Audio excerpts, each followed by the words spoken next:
Okay, well, welcome everybody to the Infrastructure Committee meeting.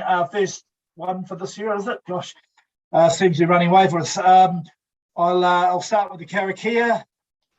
Whakatahi taho ki te uru, whakataha taho ki te tonga, kia mā, kina, kia uta, kia mā, taratara, ki tai, ihi aki ana te atakura, hei tiho, hei huka, hei huhu, ti hei Māori ora. Sorry. Well, I got myself a bit confident there with the last bit, so I could do without reading, but there you go. So we'll do apologies, so I apologise for that. We've got an apology for the Mayor. He should be here by 10:30. He is at a ministerial launch for the Road to Zero with some ministers. So that's any other apologies? No, all good. Then I move that the committee accepts the apologies from Mayor Foster. Any debate? Seconder, please. Councillor Condry, thank you. Please vote. And that, I'm going to guess, is carried. Is Letitia, you're going to give me the... We're just waiting on a vote from Councillor Ordner. We've just got it from Councillor Fitzsimon, so that's carried unanimously. Beautiful, beautiful. Oh, great start, great start. Okay, conflict of interest declarations. I call on members to declare any conflicts of interest they may have in relation to the items on the agenda. Anyone out there? No, we're all good. Okay, confirmation of minutes. I move the motion that the committee approves the minutes of the Infrastructure Committee meeting of 9 December 2021, having been circulated, and they be taken as read and confirmed as an accurate record of that meeting. Do I have a seconder? No? Okay. Awkward. Letitia, what do I do? Councillor Condry, thank you. It'll be a tough day. I now put the motion, which has been moved and seconded. Those in favour, press 1. Those against, press 2, or green and red. Yeah.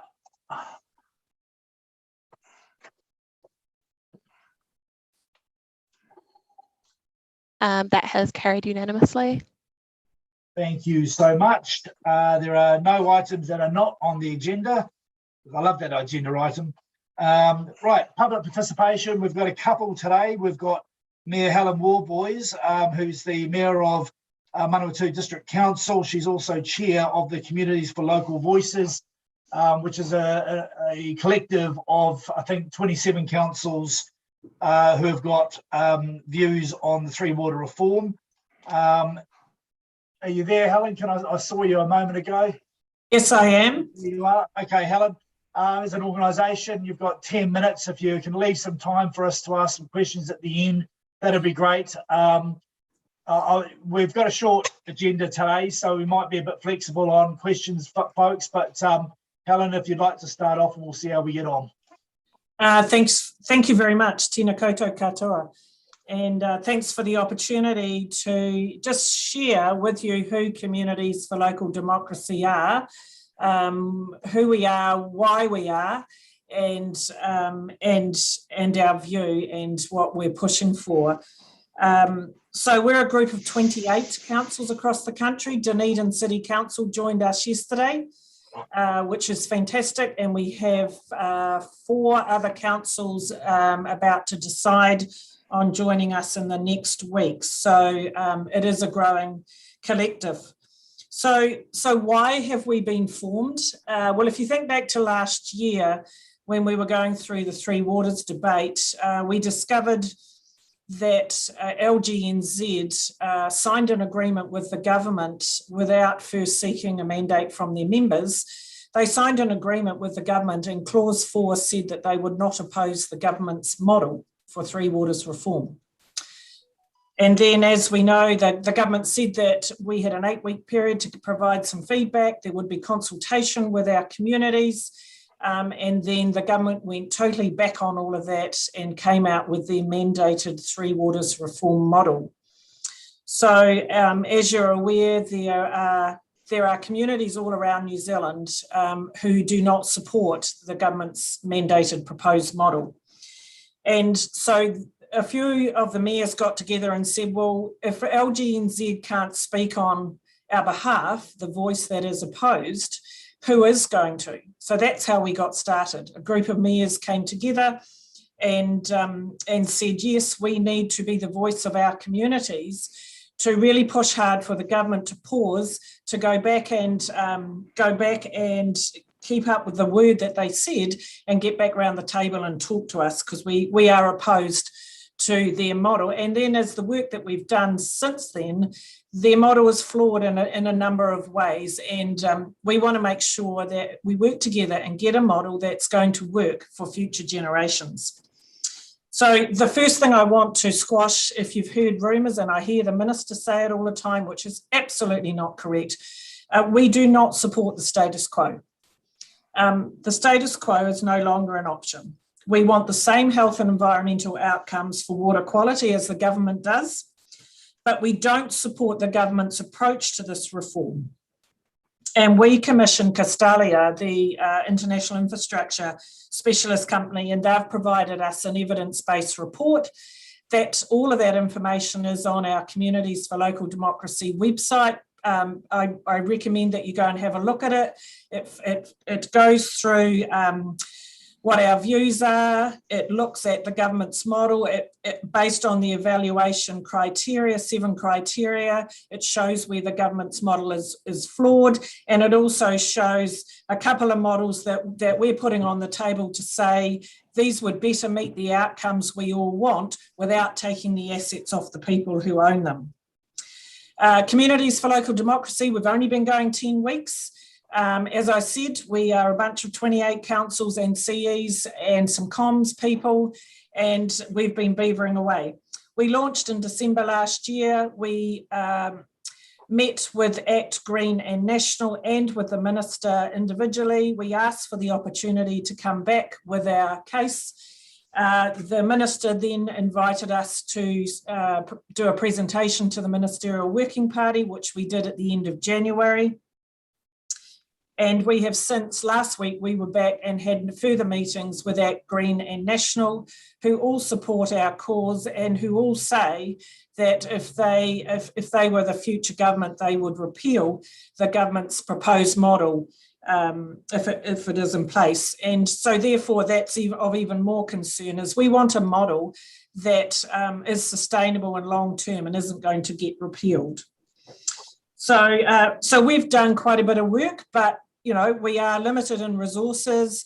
There's a lot more work to do, but we've put the bones of our case together. So what's wrong with the government's model? The bottom line is one size fits none.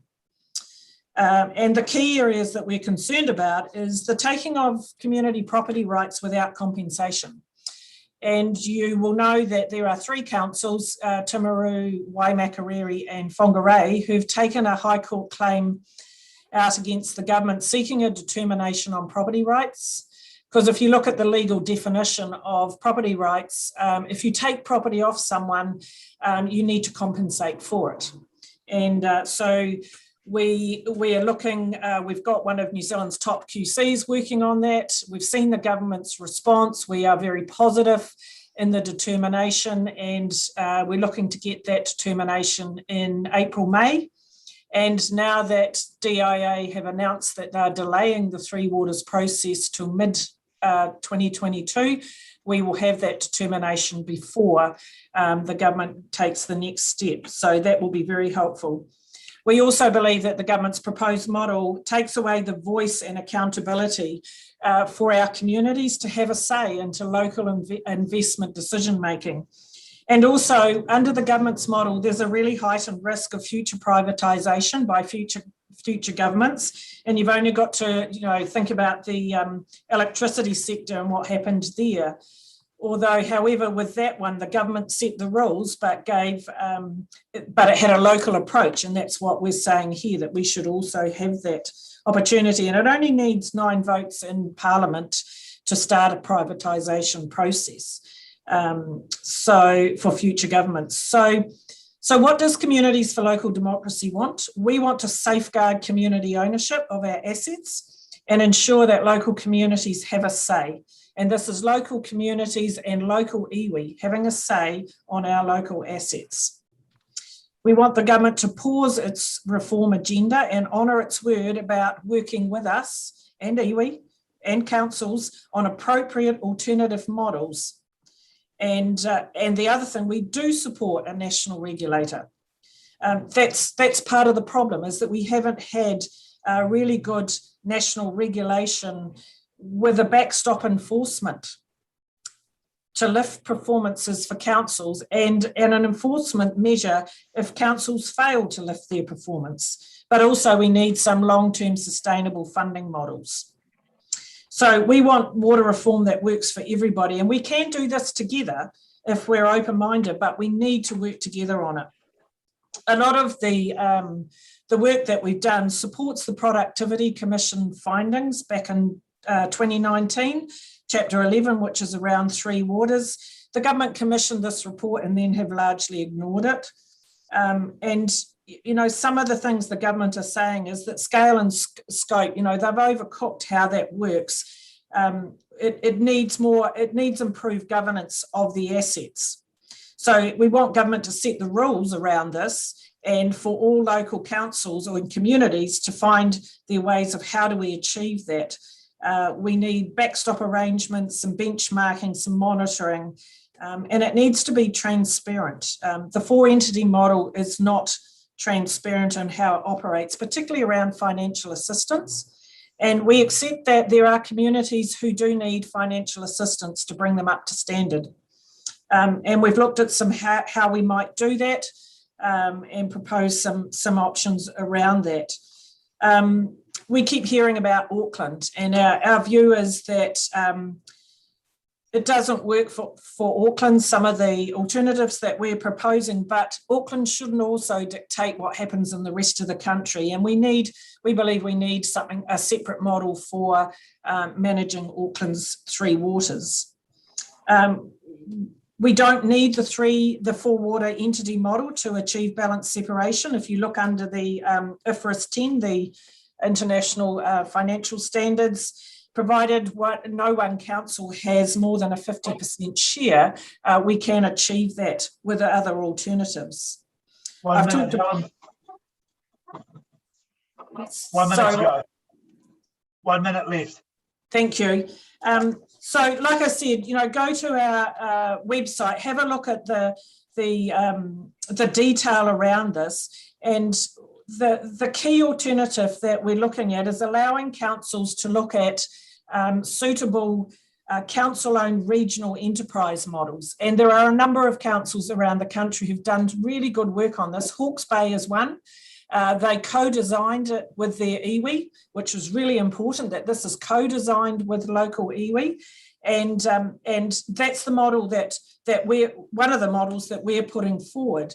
Like I say, we haven't done all the detail around what this looks like. We're prepared to do some more, but our organisation is really saying to the government, the people of New Zealand don't want your proposed model, and we want you to sit down round the table with us and find something that does work for everybody. I'll leave it there.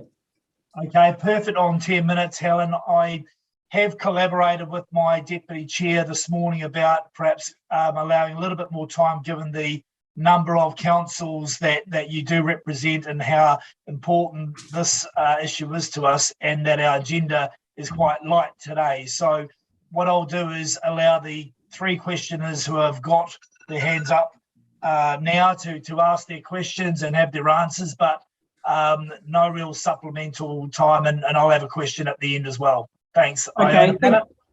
Thank you. Just before we start the questions, can I just say we've engaged Malcolm Alexander as our project manager. Many of you will know him, and Jim Harland, who's the CE at Waimakariri, who are really into the detail around some of the work that we've done. So if I'm not able to answer the question, I will certainly come back to you with an answer. Thanks, Helen. Councillor Pennant. Thank you, Mayor Warboys. I really appreciate all the work that you're doing and have a lot of sympathy with what you're saying. I was just wondering if your group has done more thinking about how iwi can have a proper role in in sharing the management and guardianship of these resources, because that's really important. I mean, I'm not opposed to reforms because it gives iwi more control. Kia ora. Thank you. We are doing some more work around that, but our issue is that this water reform shouldn't be about water ownership, and we acknowledge that iwi have rights and interest, but they need to be determined. What are they? And they need to be determined by the government. And whatever approach we have to Three Waters reform needs to be co-designed with iwi.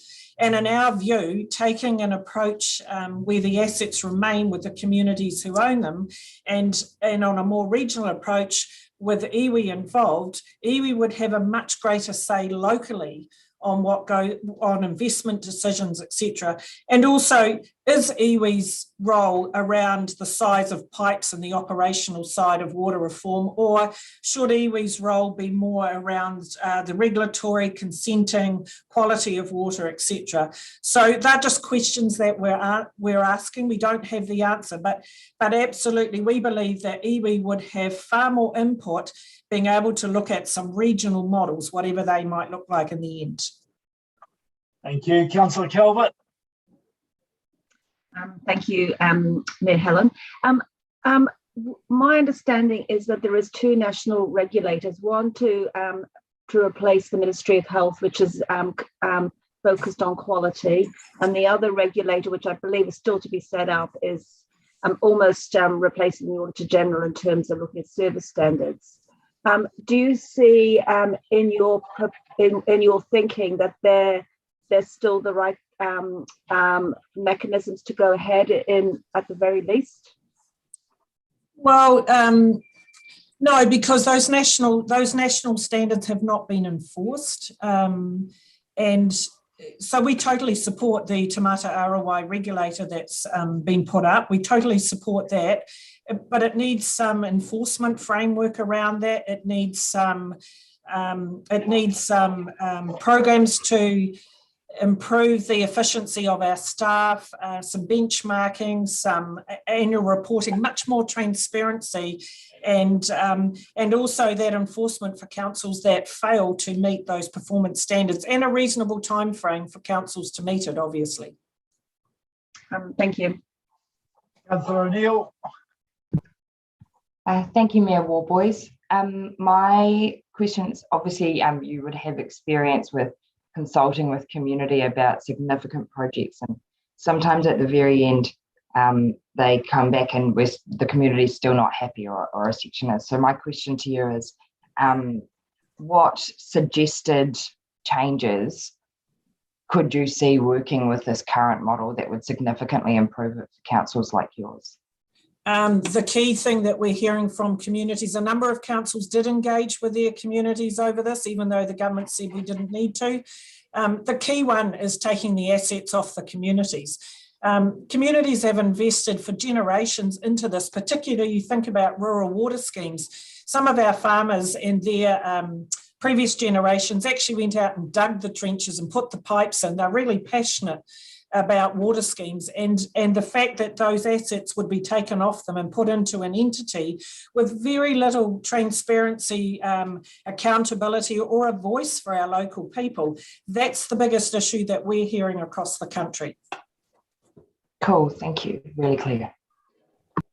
Just from me, I suppose, can you give us a flavour? I mean, some people have said to me, this is just an anti-government thing. We're just, that's the National Party trying to beat up the government.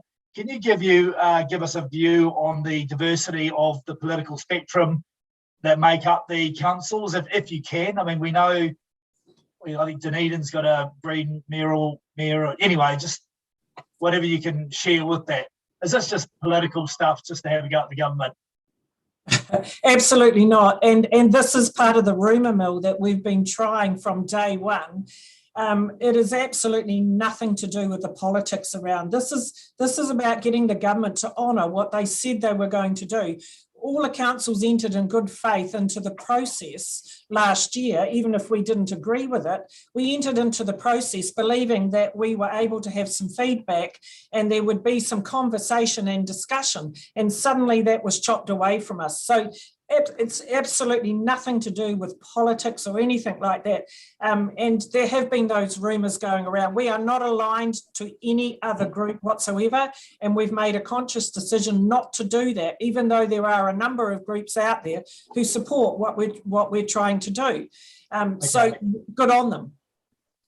All right, thanks, Helen. Just so you know, we're meeting with the chair of the working group along with some others on a workshop which will be publicly live streamed at 1 o'clock this afternoon. If you or if any of your colleagues would like to join us and listen in on what they've got to say, because I do think that there has been some important movements in the space recently, although I'm not quite sure of the details. So thank you very much, Mayor Warboys. Thank you. If I could just say the Working Party, we've had lots of conversations with Doug Martin as the independent chair and saying, is the Working Party going to be open to alternative approaches to put forward to council? But if you look at their terms of reference, they are incredibly tight. It's basically about tweaking the government's model. Okay, well, I will certainly be putting that to him. Thank you very much, Mayor Warboys. We've now got Stuart Niven. So Stuart's an individual. He has got an operation coming up shortly, which means he won't be able to submit as he had wanted to on the draft district plan. And so I have used the discretion afforded to me in standing orders to bring him onto the agenda today as a public participant with an urgent matter for him to have his say on the district plan. So are you there, Stuart? You'll have 5 minutes. If you can leave a minute or two at the end for some questions, and we'll have some flexibility for you as well. Take your mute off and let's hear what you got to say. Sorry, can you hear me now? Yeah. Okay. Perfect. Look, first of all, thank you for the opportunity to talk with you. I appreciate it. You'll probably find my one-pager somewhere in the great pile of things that you're having to read to do with the district plan. But I wanted to make 4 points, and they were in a sense kind of random, but they were. I realised when I came in front of the bit of paper, they were the things that were really important to me.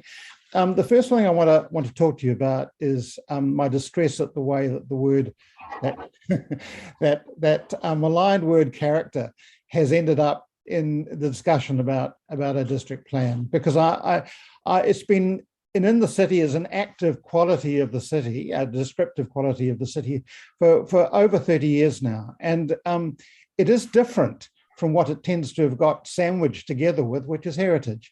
I know that's happened because a lot of our inner city residential buildings are the primary landscape that this particular quality operates within.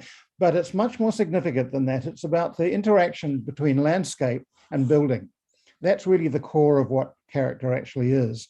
And it can be very many different things in a particular place. So local character is kind of the focus.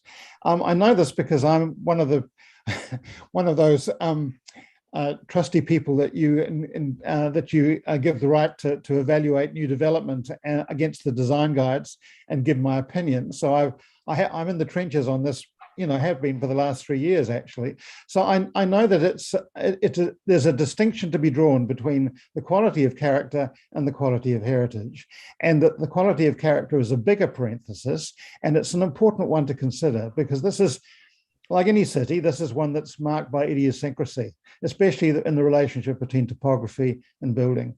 And character is a way of coming to an evaluation of what that means in a particular street or a valley or whatever the particular component of the city is where development is occurring. So I guess my comment to you in the submission is that at the very least, a decently thought through, comprehensive account of why character has been reduced to such a small consideration in the current plan, when it had such a positive and important role in the previous district plans that we had. There's something I'm not clear about. It's something that's not clear at all when you read through the document. So I guess that's my first point. My second point is can be quickly dispensed with.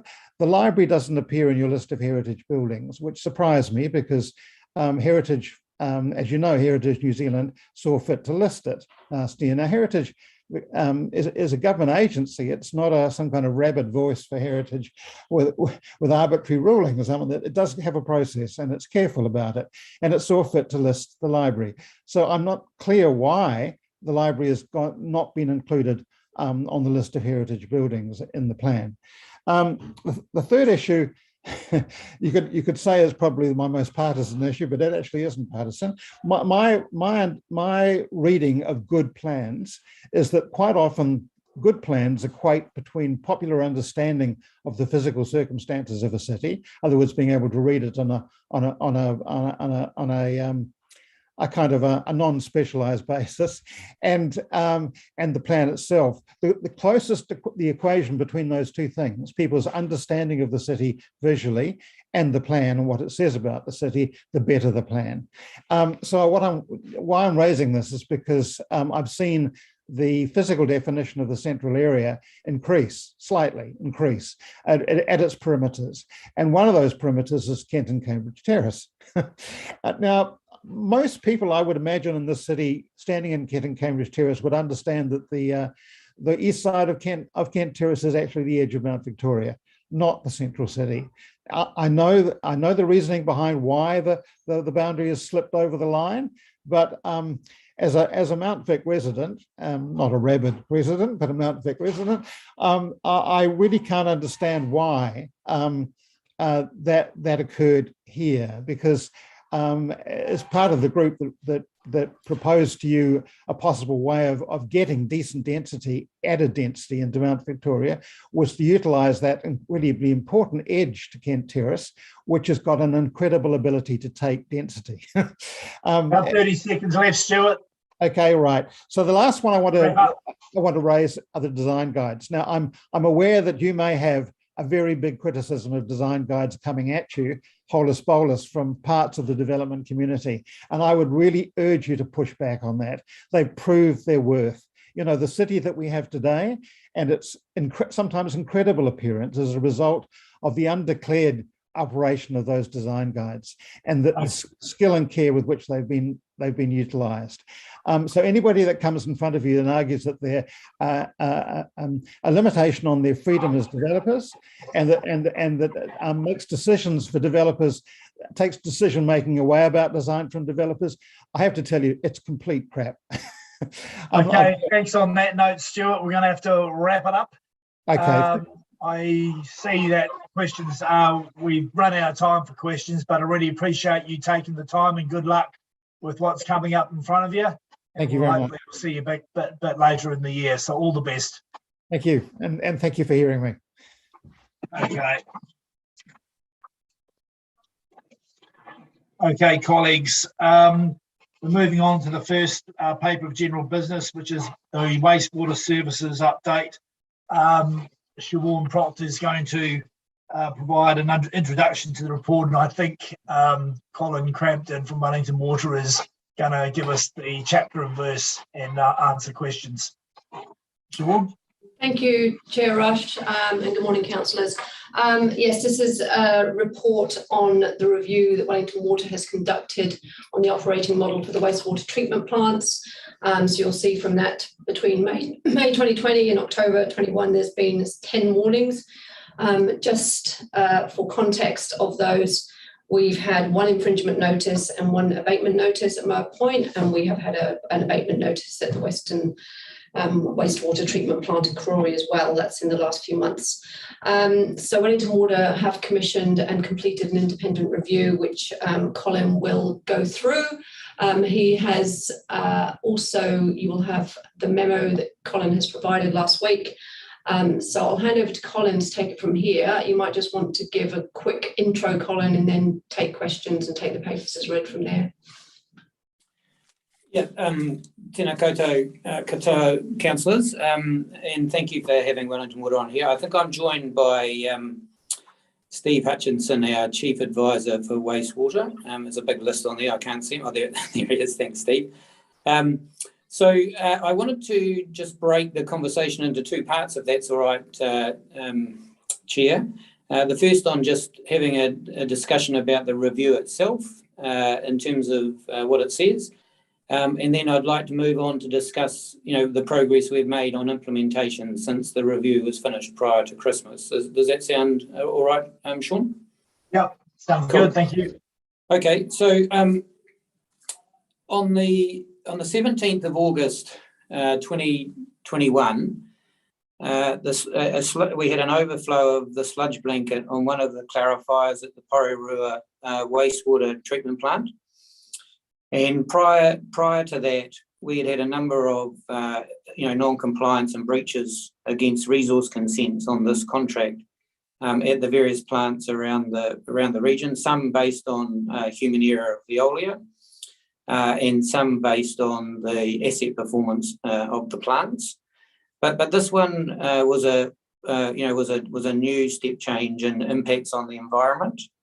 And it proved, I guess, finally to us that the contractor we've employed to manage all of the plants of the region, had acted in a way that didn't respect, the environment and didn't align with our values in Wellington Water, particularly tangata te ake, which we care about water and the environment. So we stopped. We paused a halt on the contract.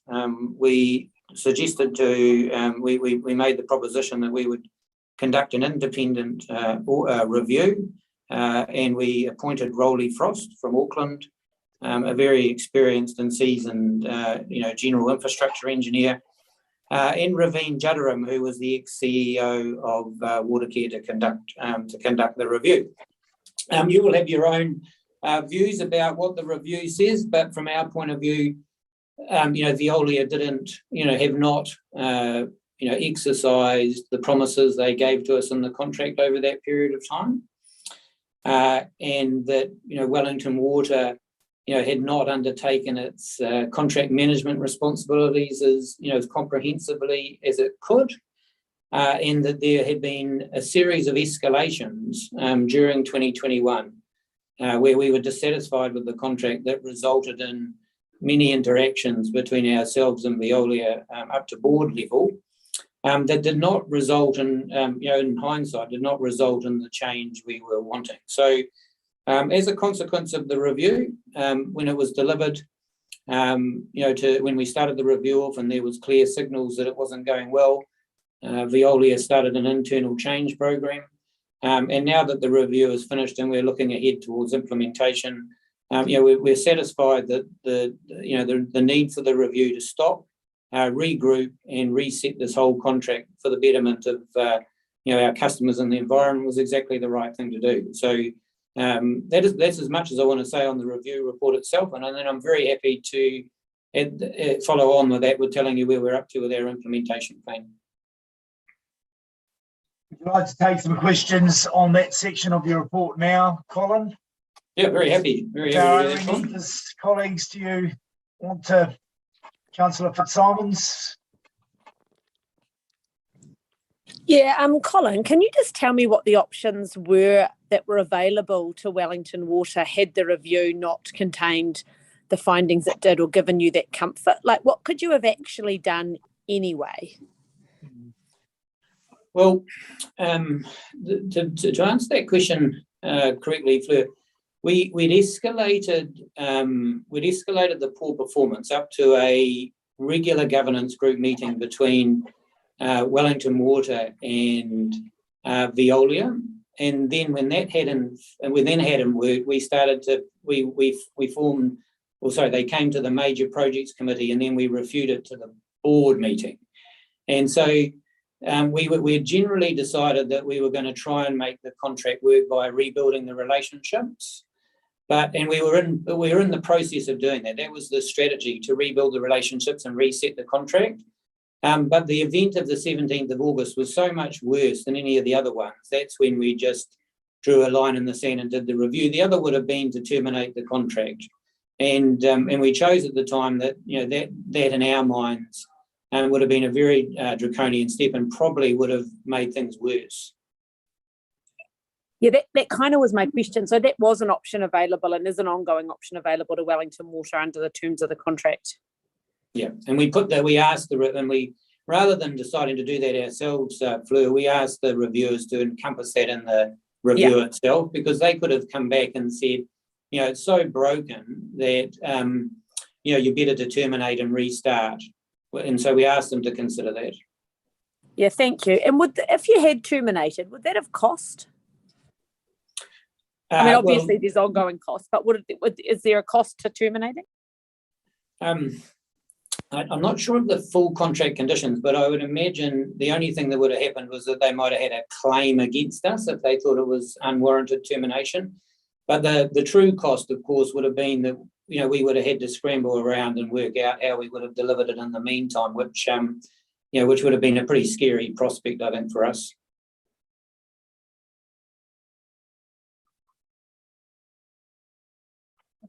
Thanks, Councillor Pennant.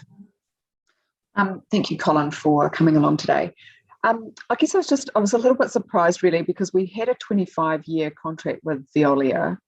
Were you aware of any problems in that first contract period, or has it just been since they took on that combined one? It's a great question, Iona, because I've written in the memo that I think council, the councillors 25 years ago made a really good decision to implement a DBFO. You know, you created a step change in service. It used to be discharged into the sea, and you know you used a DBFO in a way that works really well, because there's a lot of examples where PPPs haven't worked very well. But I think what in my opinion, this is only my opinion, watching the contract, is that that we didn't have as much disclosure out of the DBFO, as we do now. We have a much more robust and transparent monitoring regime. So, if a DBO didn't really want to tell you about a small incident, you might not have heard about it, and we don't know that for sure. But I think the biggest problem coming out of the DBFO was everybody felt that the assets were performing in a really good condition, and you could just carry on doing the same things. But the biggest debate, the abatement notice that we still have open on Moa Point is due to the failure of some structures in the clarifiers. All three of them have failed, and then you would ask, well, how could they have failed without, in a surprising way? Because under the DBFO we were required to inspect all the assets and to transfer them over to the to council in a proper manner, and all of those inspections were done. And I understand we emptied the clarifiers to inspect it all completely in accordance with the proposals in the contract, but they missed this defect, and so all three clarifiers have now failed, and that's they've all been fixed now. They're just about to come back on the last one, but that's what's caused the the abatement notice from GWRC around us not meeting our environmental consent conditions. But I can reassure council now that the clarifiers are now coming back online, and the biological process is settling down again, and we should be back inside compliance, within the 3-month rolling average we're required to do. So just a supplementary question then. Iona, just pop in there. Does everyone understand what Colin's referring to when he talks about the DBFO? And Colin, just want to maybe just very quickly summarise what that is. Yeah. And how it transitioned to what we have now. Yeah, so DBFO stands for Design, Build, Finance, and Operate, and it's a type of procurement that in my opinion, enables owners to create a step change in level of service, and put accountability for the modern design solution on the supplier, and then requires them to operate that design solution for 25 years. So it incentivises them to provide a whole of life, a good whole of life design. And on the whole, in my opinion, council has got very good benefits out of that proposal. We probably don't reflect on that as well as we should, Sean. Yeah, but after 25 years, it transferred to a standard service model where we take all the risk on the plant performing, and we just pay them on a per litre of waste or something like that. Yeah. Sorry. On the conclusion of the DBFO, the assets return to council, and they are required to deliver them back in a certain condition that's proven by the contractual clauses. And then we entered into a 10-year performance-based contract where we engaged an operator to run the plants for us on behalf of councils, and that's what we're in. Where Veolia uses the assets, they make sure they put the right people on the job and run them smoothly, but there's an underlying risk transfer when we came out of the DBFO that those assets now belong to councils. Yeah. Sorry, I just thought that might be helpful. Yeah, no, that's great. Thanks, Sean. So Colin, mistakes do happen. We know that. Has Wellington Water had a chance just to reflect on how to avoid that kind of mistake in the future? Which mistake are we talking about? Oh, sorry, this thing around the asset. That's what we just finished the conversation. Oh, I see. That you missed something when you inspected them. It was. I haven't dug into that. My understanding is the conditions of the exiting the DBFO were pretty solid in the Moa Point and Western contract. We also exited out of the Seaview plant, and those conditions of condition assessment weren't quite as good. So there was a high standard anticipating this sort of issue as we came out of the contract. I honestly just don't know why we missed, when it was inspected in accordance with the contract, with everybody doing their best, why we missed this particular issue. We could definitely find out why. Oh yeah, I just not to tell you how to suck eggs, but just I think it's always a good chance to reflect. Yes, accepted. Thank you. Councillor Calvert. Thank you. And this probably question is more directed to Wellington City Council officers, probably Ms. Proctor.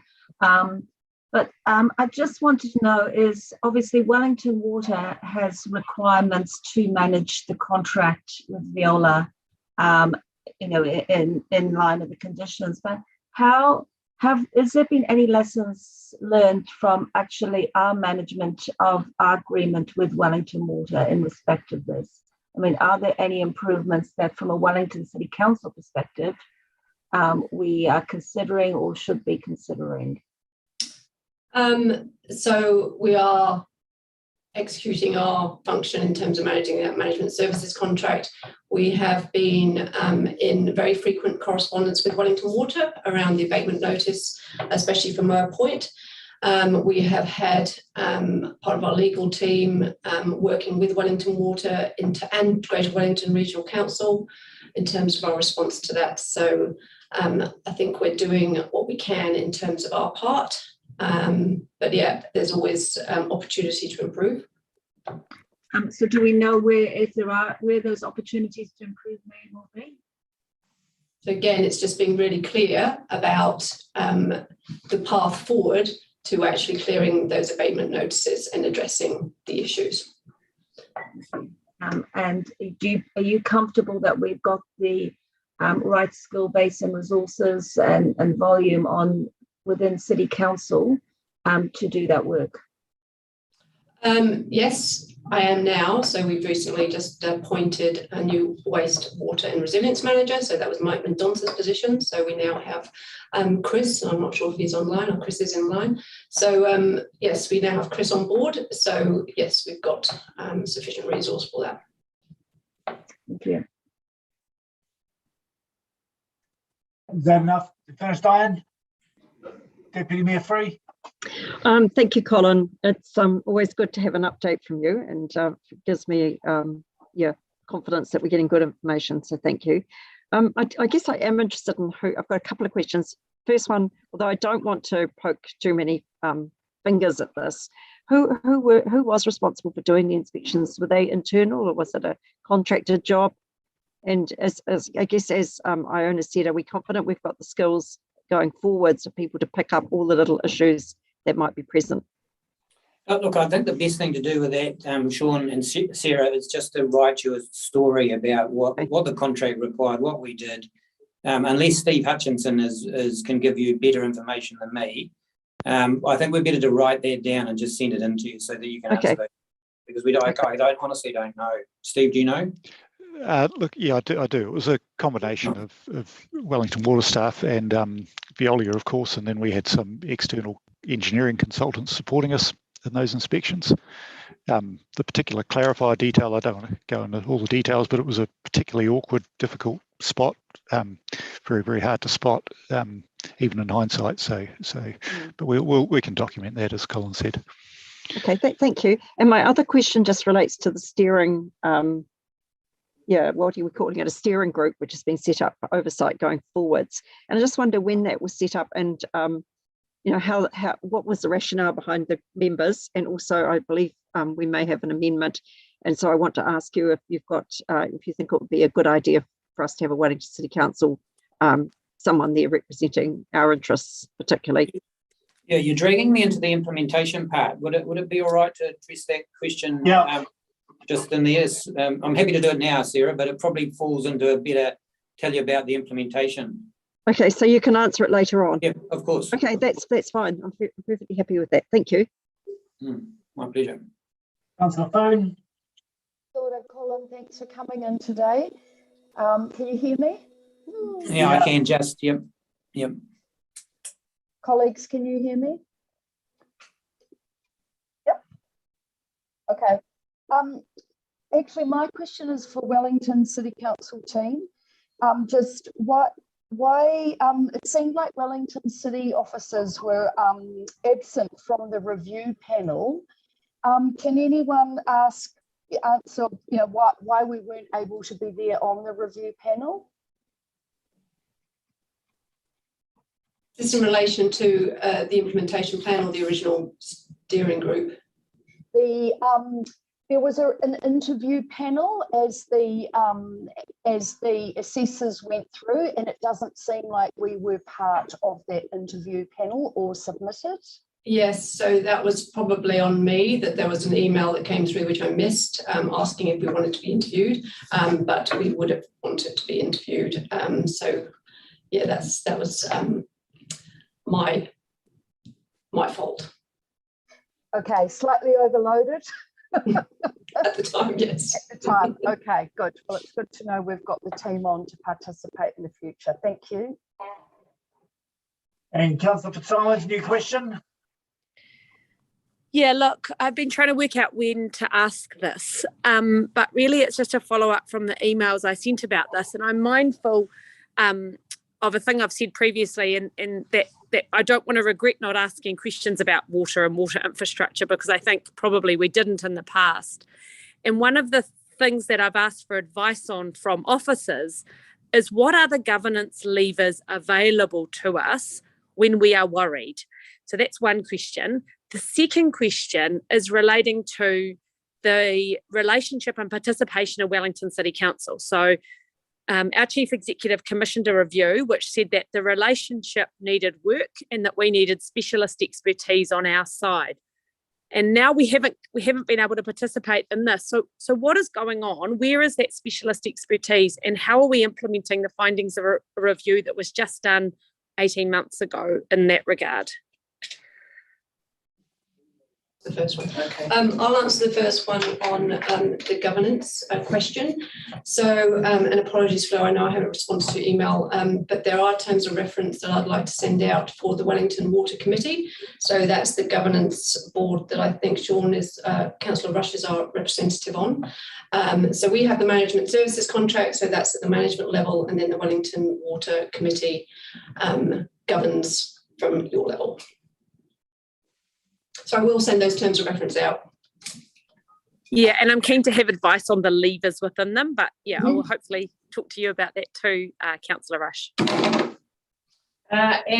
Through you, Chair, in terms of the review you're speaking about that I commissioned 18 months ago, all of the recommendations from that review have been implemented. But as you will understand, a working relationship is something that takes ongoing effort. And in fact, the Chief Executive of Wellington Water and I have been in frequent contact, especially recently, to talk about some of the things that we are doing on in our forward planning and in our advice to the council together, and in the way in which Siobhan, as the incoming Chief Infrastructure Officer, is developing her oversight of the management of our contract with Wellington Water, and of course, as Siobhan has said, the recent appointment of a manager for water and waste who in fact has real experience of working within Wellington Water also. So all of that adds up to being an effective step forward in the way we work together for the overall good of the city. Good. Well, that's all the questions. Now, I had failed to mention at the beginning that we were planning a 10:30 break. So, Colin, I guess if you was through your second part, and we'll see how we get on then. Maybe we'll do questions before the break or questions after, but why don't you carry on? Can I just, there's two things I wanted to finish off after you just discussed the review, if that's all right. The first is that we work really hard on our relationship with the Greater Wellington Regional Council, particularly when it comes to impacts on the environment. And putting aside some of the breaches and non-compliances that we've now closed out, we have these open abatement notices around the performance of the plant and the need for it to come back into spec. And the one that's the most worry for us is that at Moa Point, they've asked us to get the biological process back inside consents by the 31st of December. I've written this in the memo, and in our opinion, it is tracking to come back into consent due to these asset failures, and we've asked for permission to extend that. And I don't believe I'm reasonably confident that won't be declined, but it does make it for awkward operating conditions when you're outside an abatement notice. So I just wanted to make sure council understood that. But in this particular case, all the indications are that the repairs we've made will bring it back inside compliance. The second point I wanted to mention was Laurie Foon had just sent a note about, and I just wanted to make a general point about the confusion that comes between wastewater plant overflows and the pollution in our streams and rivers and harbours due to the leakage of the wastewater system, and in particular that because you're a shareholder in the Pūroro wastewater treatment plant, it gets particularly difficult for Wellington Water to manage it when we do have times when the beach is not open due to discharges from the stormwater system. But because the outfall structure is not a long outfall structure from the Pūroro wastewater treatment plant, and it's some 800 metres to a kilometre away from the beach, we get this very difficult conflation of issues with the community, which we're working with not only the Titahi Bay people, but also the Whero Bay people to upgrade our website so this information is much more real time, because we've lost a bit of trust with the community on not being able to publish data exactly when it occurs, and we're probably a month or two away from making that all live, and then people can see real-time performance of both the plant and the beaches. So I do think that will be a big step forward. Thank you, Sean. So I just wanted to say that your offer now is to move on to the implementation plan. So we presented the recommendations of the report to our board, who endorsed those recommendations, and then we've been focused on getting a implementation plan together. In parallel with that, as once the review started, Veolia did a internal review of its own performance and concluded that was found wanting, and they've made some significant changes inside their structures in parallel with the review itself. And so now we're in a position where we are trying to integrate what Veolia has been doing with the recommendations from the review and pull that up into a full implementation plan, which is about 2 to 3 weeks away from being complete. And we will imagine that will cover a period of probably 6 to 9 months, because we want to create a step change in the way this performs, and then resettle it back into the normal operational world. There's two bits of governance going on, and as we do that implementation. There's the original contract that we have with Veolia that we need to, make the most of in day-to-day, operations, and we report that to a governance group of Wellington Water and Veolia, and then up to our board. And secondly, we have this step change of implementation plan, which is under preparation and led by Wellington Water. That is reported up to a steering group of one council representative on behalf of the region, one iwi Maori rep on behalf of the region, and Veolia CE for New Zealand and myself. And then we report up through that steering group to the board itself, who review the implementation of that plan, the delivery of that plan every meeting.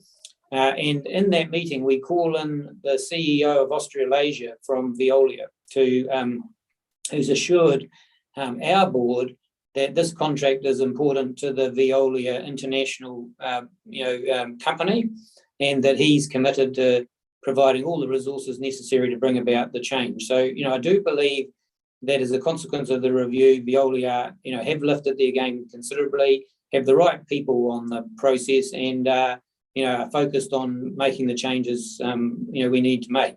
On our own side, we have the review has found that our own management of the contract wasn't as good as it could have been, and so we are in the process of building a new structure around that to make sure that our resourcing and capability are right to address that. And then that will leave the really hard work, which is the human element of rebuilding the trust between Veolia and Wellington Water to extract what we would call beyond compliance out of that contract, because without everybody really liking each other, we're never going to get the really good performance out of the plant. And but on at the moment, we're very happy with the way it's proceeding, and we're very happy to share that implementation plan once it's completed and keep you up to date on it. Okay, thanks there, Colin. I've got questions from Councillor Foon. Thanks, Colin. So just going back to the governance. So in the report, it does recommend that there is an own board. So that recommendation has turned. Can you explain how that recommendation has been treated? And then the next question would be, yes, we feel we would like to see Wellington City represented on that steering group. So how can we make that a possibility? Yeah, so at the moment we're just converting the recommendations from the review into the plans going forward, which will address that governance question, Laurie. So we will update you on that, how that's going to play out. It's still a work in progress to address that, but we've got established governance at the moment that's okay. It's how to extract the best governance going forward. So we'll do that. In terms of your occupation on the steering group, I just asked Barbara to comment on that, because it's up to councils. You're more than welcome to do that if you wish.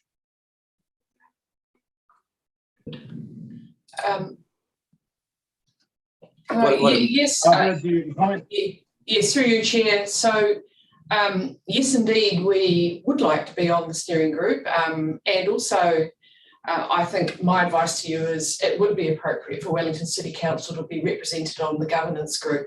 And I have actually conveyed my view on that to Colin this morning, although, Colin, you probably haven't seen my email yet. Thank you. Chair, I have another question, if that's okay. Absolutely, Councillor Food. Kia ora. Just with Veolia, I just have a question around their national standards. So there was a sentence in the report that alluded to the standards of Veolia not really coming up to scratch, and I do hope that I've got that right, understanding political sensitivity. But how can we be sure? Because that reflects to me there are cultural or things within the organisation. So how can we be super sure that these standards will be lifted so that we can achieve these recommendations? Well, we're just going to have to play that back to you, Laurie, but I think it's a very insightful comment that the way they set it up in a people management sense did not result in inspiring leadership at the level of the workers, that they would build and improve operating procedures which are essential to the running of a plant like this. And now that they brought this new contract manager in, who's is trying to retire actually, but he's come in. We've seen a massive change, and it's I don't know how many times you see these lessons when good leaders come in who see the people, people as the heart of anything you do. And and the changes he's made already in terms of getting the people back aligned and wanting to do the best by the environment and operate in a continuous improvement environment is fantastic.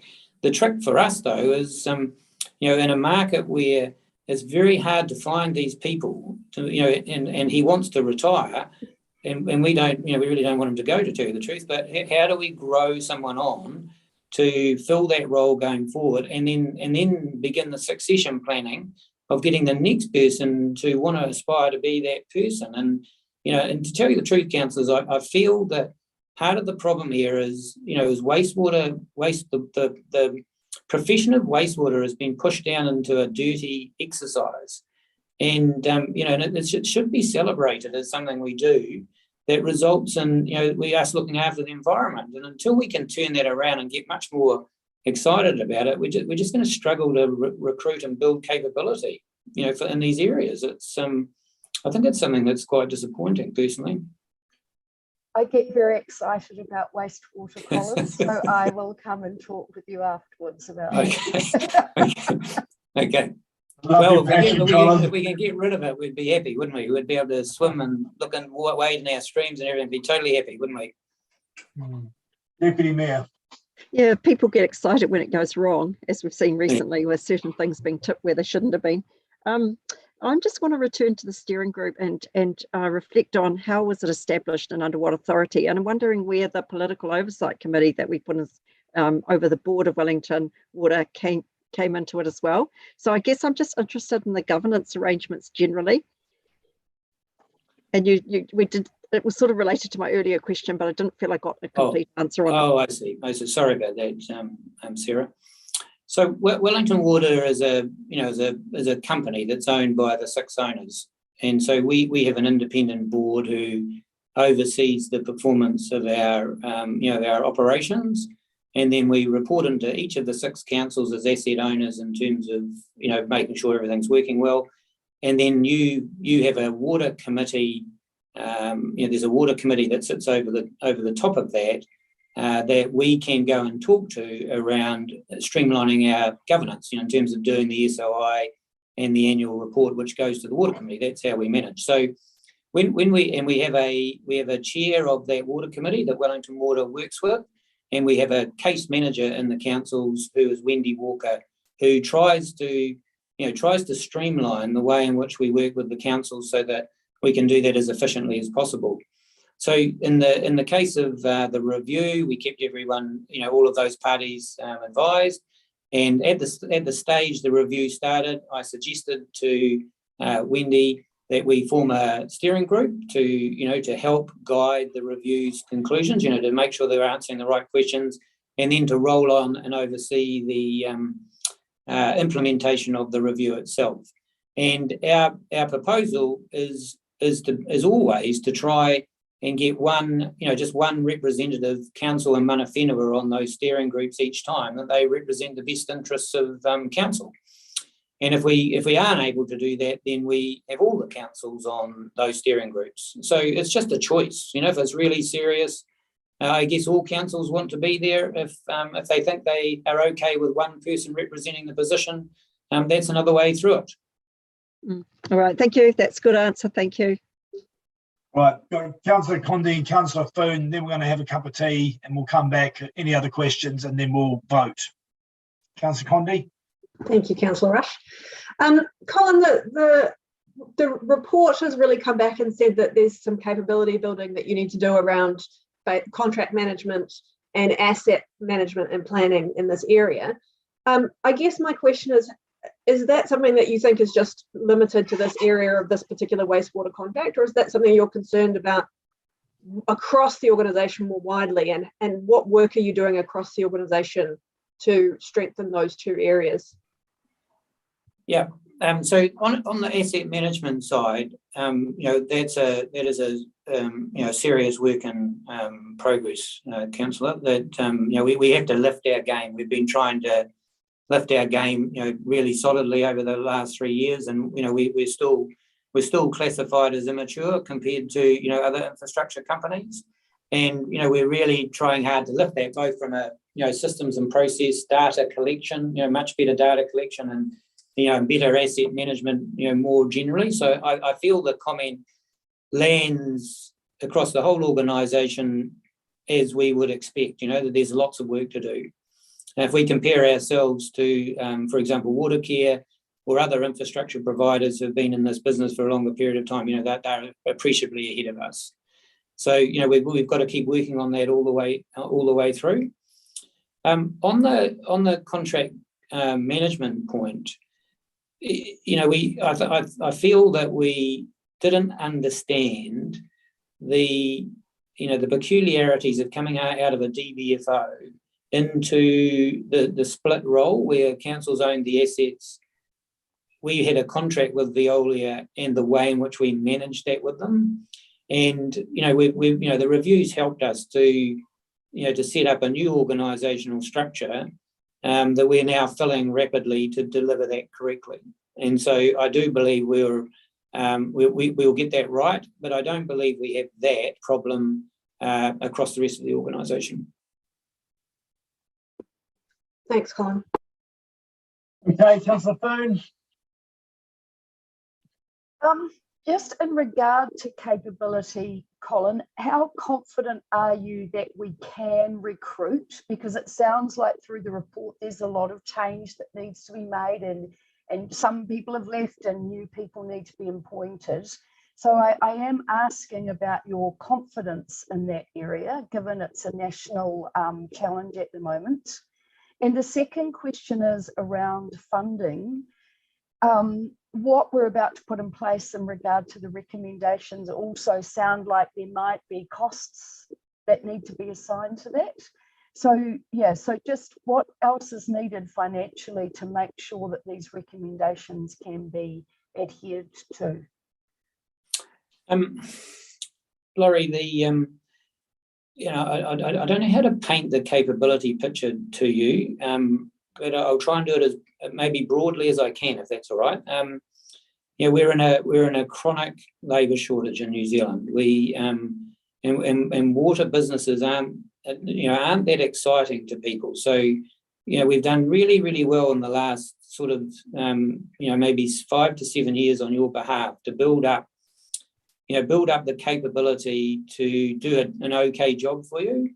And then all the councils in the region decided to significantly lift their capital delivery. They went from, I think we delivered 130 million last year, and it's gone up to 200 million in each of the next 3 years. So we had to rebuild that. We have to rebuild to get to that. And then we also have to deal with these issues like, regulation, the global stormwater consent that's coming for upgrade. There's things on top of that that are lifting standards all the time. But we've now got to a point where our turnover in Wellington Water means that we're struggling to actually make headway to bring people into the organisation. So we're having to fall back and rely on contractors, which I think is what a lot of people are doing. And it's really be careful about the recruitment we do to try and get the best people we can into the role. But I can assure you that between our own staff and the contractors we have, we can do the job. But the outlook does look a bit bleak.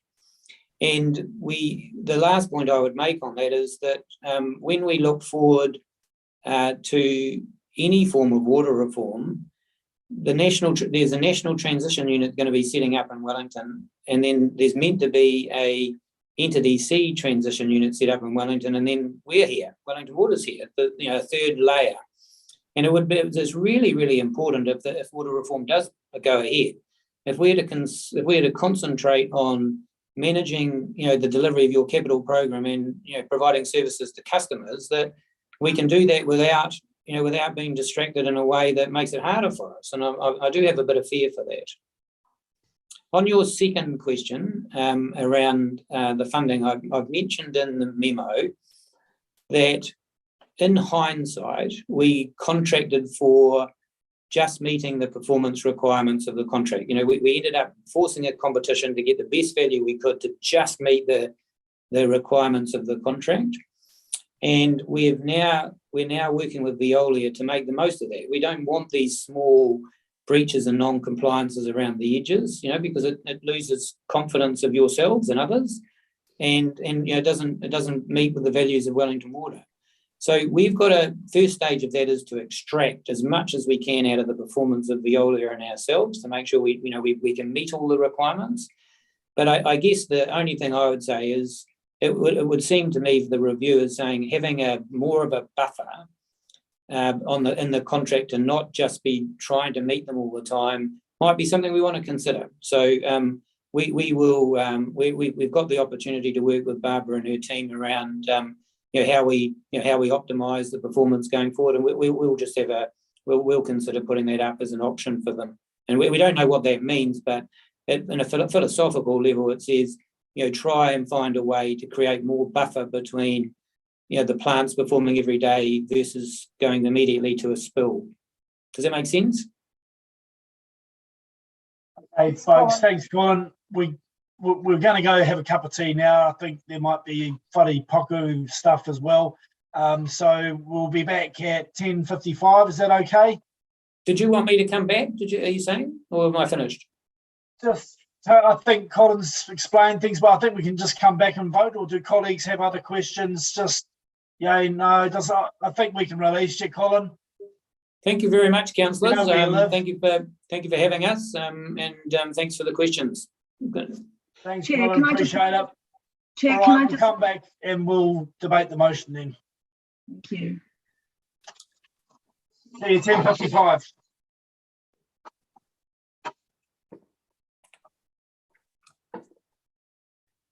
All right, so that's the end of the officer questions, I suppose. And I'm ready to move, but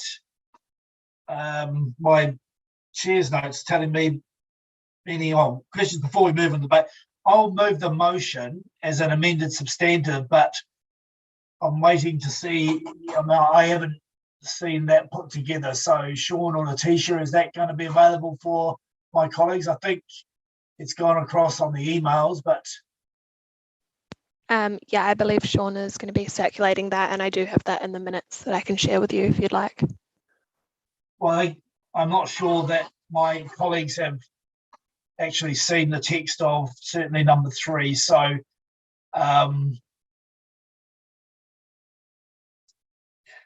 just a third amendment that officers will endeavour to get representation on that subcommittee that Colin talked about, and that officers will also revert in August with an update and March with an update as to how the implementation of the recommendations are going. So nothing too controversial there. I came from Councillor Foon and in dialogue with Councillor Deputy Chair Condi, so and with support of officers.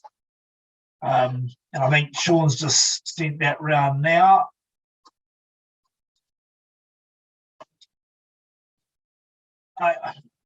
I don't propose to speak too much more than that. So, I mean, I will happily move that we receive the information. You know, when major contracts like this one move into different phases, there's always some issues. What I was quite impressed with is the way in which Wellington Water mobilised some very senior people in the industry to do a critical look at what had been going on. I'm grateful that Veolia are now, responding, and we'll be looking forward to seeing those recommendations being implemented. But other than that, I won't have much more than to say. I think Councillor Foon, you'll second, and maybe you've got a few other words to say as well. Kia ora, Chair, thank you. Yes, I do. I'm sure I wasn't the only councillor that was very troubled when reading this report. And really, it's the result of a breakdown in communication or performance, and that has led to unacceptable failures and unacceptable environmental impacts that are happening in our rohi, and they have been over the last 4 years at a time of ecological emergency. And I think I've got to say that in my 2 years on council, that the most uncomfortable committee I have been sitting on is the Pūroro Waste and Wastewater and Landfill Committee, and I have reflected this to officers. But yes, my confidence has been very low, and I haven't felt very assured by what is going on there. And what we see today, and thank you, Mr. Crampton, for coming in, has been part of what this has been about. But I think as Wellington, we need to understand that this isn't just a Wellington-based issue. So we're talking about Wastewater and Moa Point, but between 20 and 40% of Wellington's wastewater goes through the stormwater pipes to Pūroro. We need to own the Pūroro situation as much as we own the Wellington City situation. The way this has been handled has degraded my trust. I'm looking forward to it being rebuilt, but I guess, you know, I have great faith in our organisations and institutions, but when things like this happen, it actually makes you question all of our organisations that we've set up. And it's unusual for me to be saying something like this, so I am flagging it now. And this community group that has gone through trying to raise the flag on this have been through, I would say, very disrespectful. They've been treated disrespectfully. The Your Bay, Your Say have been really trying to alert the council and council officers to what is going on unsuccessfully. In my view, there is no you know, they've been trying to, they don't have a similar voice to Mr. Eugene Doyle, but that is who they are representing.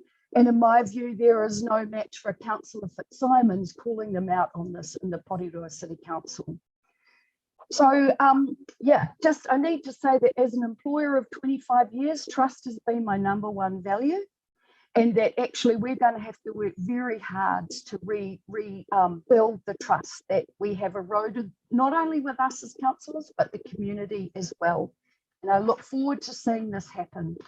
But I think we need to stay vigilant, colleagues. And I am somewhat comforted by Mr. Crampton's report today, but actually we are in a dire situation with being able to recruit the right people. And that is why I've asked for these recommendations that we keep reporting both to this council and the next council, and that Wellington City Council is on the steering group. So yes, I do especially call on communication being key for organisations, and we can see that there's a willingness to improve that, but also communication to the community. And this is what has left the community so flawed at the moment. And look, there's a $200 million project for all of these plants. It is right that there is some governance structure to help make good decisions and move the right way so we don't get into the same situation again. So I thank Wellington Water for being brave enough to put this review in place. It does give me, you know, it does help rebuild the trust. No matter how bad things get, if we know the truth, we can move forward. And I do really call on Veolia's, I look forward to Veolia living up to its global claims of our purpose, ecological transformation. I think this is really important to stand behind, especially as we are continuing to invest in this organisation. And I look forward to seeing the improvement in the next few updates. So thank you, colleagues, for your support, and thank you to all of those that have raised good questions and concerns in this place prior to this meeting as well. Thank you, Chair. Thank you, Councillor Foon. Councillor Fitzsimons, then Deputy Mayor Free. Yeah, I just want to endorse the comments that Councillor Foon has made and put on the record that I also remain unconvinced about the relationship between Wellington Water and Wellington City Council being workable and functioning well at this time. The findings of this report are alarming. I want to see a better approach from our council to engaging with Wellington Water, and I was concerned to see us not being involved in the way that we would anticipate, and that this wasn't followed up when it happened by Wellington Water, because people can miss an email, but I would have thought that the relationship was such that it would be followed up because we're such a key stakeholder in this. There also, it just feels to me a bit like deja vu reading this review. There's a lot of familiar themes in it about Wellington Water's capacity and expertise, and also the long distance between elected members, residents and communities, and the private operator. I was very surprised to read the claim in the report that there's no strong community support for bringing the work in-house. It's very hard for me to understand how the reviewers could make such a finding when there's been no discussion. And actually what I see from communities every day is them demanding accountability of councils and public agencies to do better. I also think there was no real consideration given to the possibility of using a different provider or bringing this in-house. And it's really hard to understand why that is the case and to understand the position of that. I think it does highlight a problem with contracting out by public agencies, because it gives you very little power when things go wrong. And I think we're also seeing that with what's happening with Transmission Gully. And I just want to repeat the points that I've made in the emails, which Siobhan said she'll get back to answering. And that is that I feel like this is a very interesting case study for us as governors, and the sort of thing that the Institute of Directors might use in its training. If you get a report like this, and this is the history of constant reports of constant failure, of constant problems, what do you do as governors? Because I'm sitting here and I feel like there is more that we should be doing, and we've got some good commitments today, but I feel like we need better advice about the options available to us, because I don't like seeing these constant reports, particularly knowing that this comes after a history of other constant reports that weren't acted on, that we're now seeing the implications of in the way that our water infrastructure is failing all around the city. So I've also started thinking about whether councillors need a particular independent budget line for getting us governance support about what to do in these sort of situations. So I just want to put that out there, that I'm wondering if we're needing specialist governance advice about the levers available to us, because it has been quite hard for me to get answers about what those levers are. And I don't feel like that sets me up for success in the community and sets me up to do my job well. So that's something that I've been considering and thinking about as well. But yeah, I mean, I will vote for this, and I just want to commend Councillor Rush in making sure that this came to this committee. It's very important that we see it, that we have this debate, and that we have the opportunity to express our concerns.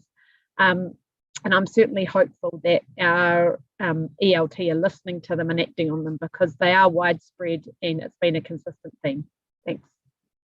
Thank you, Councillor Fitzsimons. Just to say, it was Councillor Condi who suggested to me that we should bring it to the committee, and I readily did accept that as well. So she's a very smart woman. To her.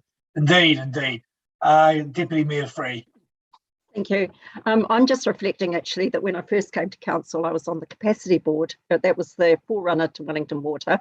At that stage, there were only 4 councils involved. So it was us, the Hut, Pūroro and Upper Hut, and we each had a representative on that board.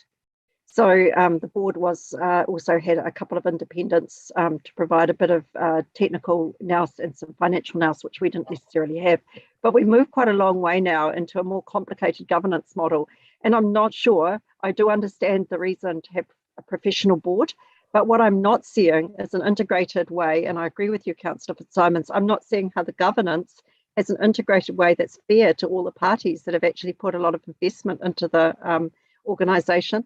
And I'm also feeling a big sense of disquiet about how hard it is to get answers for us. I'm sure they're there. Well, I'd like to think they're there, but it is actually hard to understand what we're spending the money on. We've upped the budget, but we seem to be asked for more budget all the time. And for me, it's not clear what our money is, the budget lines and how they're being spent, and the reporting of that and the governance oversight of it. So I agree that I think there's room for improvement.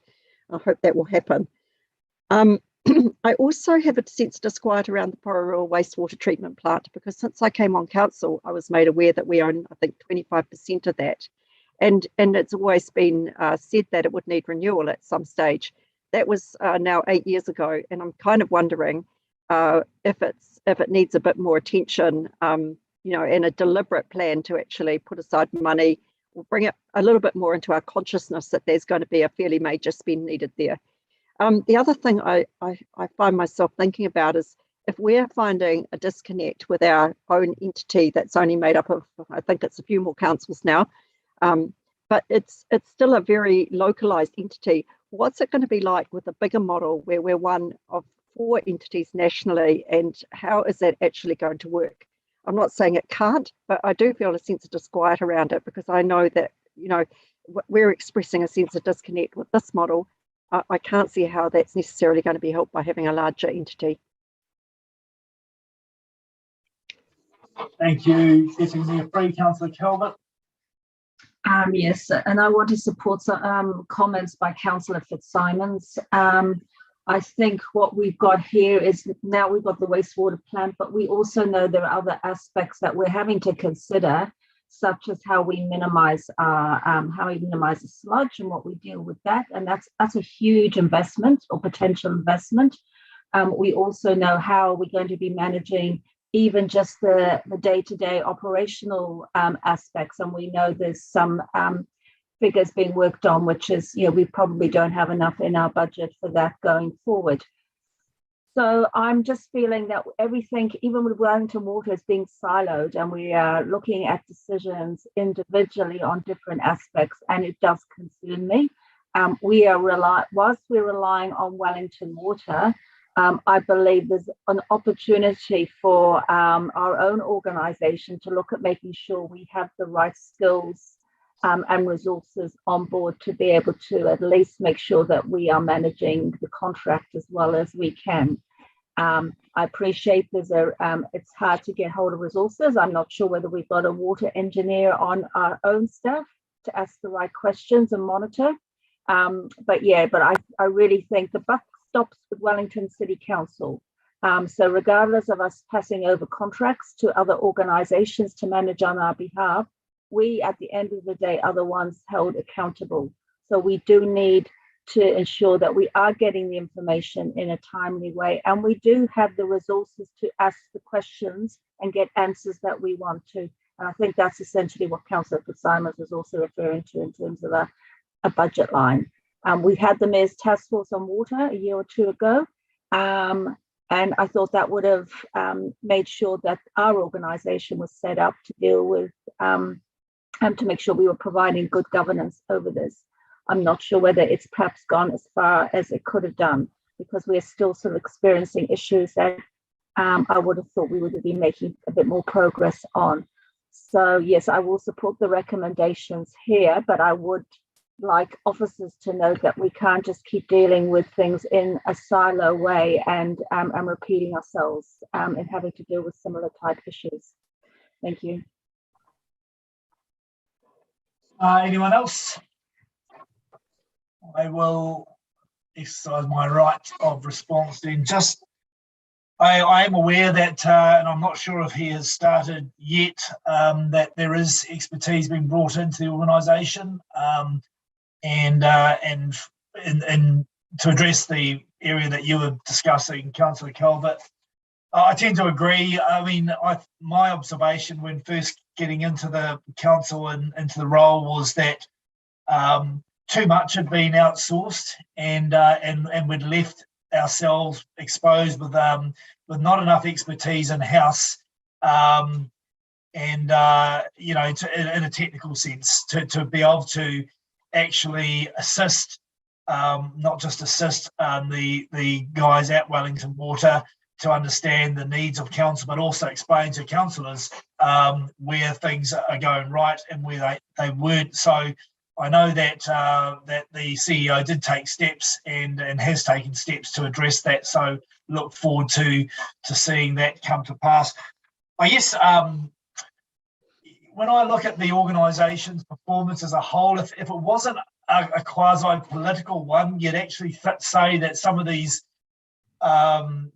issues would be, perhaps not so significant. I mean, we know about the Willis Street, Dixon Street, it's sludge, fixes and so forth. But I kind of get to the view where, this is a small country. We can't just sort of like swap, Wellington Water out for another sort of organisation just like that. In fact, what we really need to be doing is working more collaboratively. And I felt that actually we have been over the last 2 or so, since at least in my time anyway, I've been definitely trying to be more collaborative and try and contribute in a constructive manner to get better outcomes. And I think the senior team at Wellington Water have responded to that. There are, better, we can do better, no question about it, but thrilled to see that the CBD didn't have to shut over this summer. I should touch the wood for now. But nevertheless, I do think things are moving in the right direction. But we'll look forward to seeing improvements in the wastewater space with the implementation of these recommendations. I am a bit concerned about how this sort of was all going to work with the upgrades that we plan to do out at Moa Point. That's going to be handled by Wellington City Council, not by Wellington Water. So there's going to have to be some pretty good interfaces, and with the Viola folks here too. But nevertheless, thanks everyone for your comments. Thank you, Colin, and the team for coming along this morning and helping us understand how things have developed and so forth. But otherwise, I'd ask you all to accept the report and the recommendations and vote.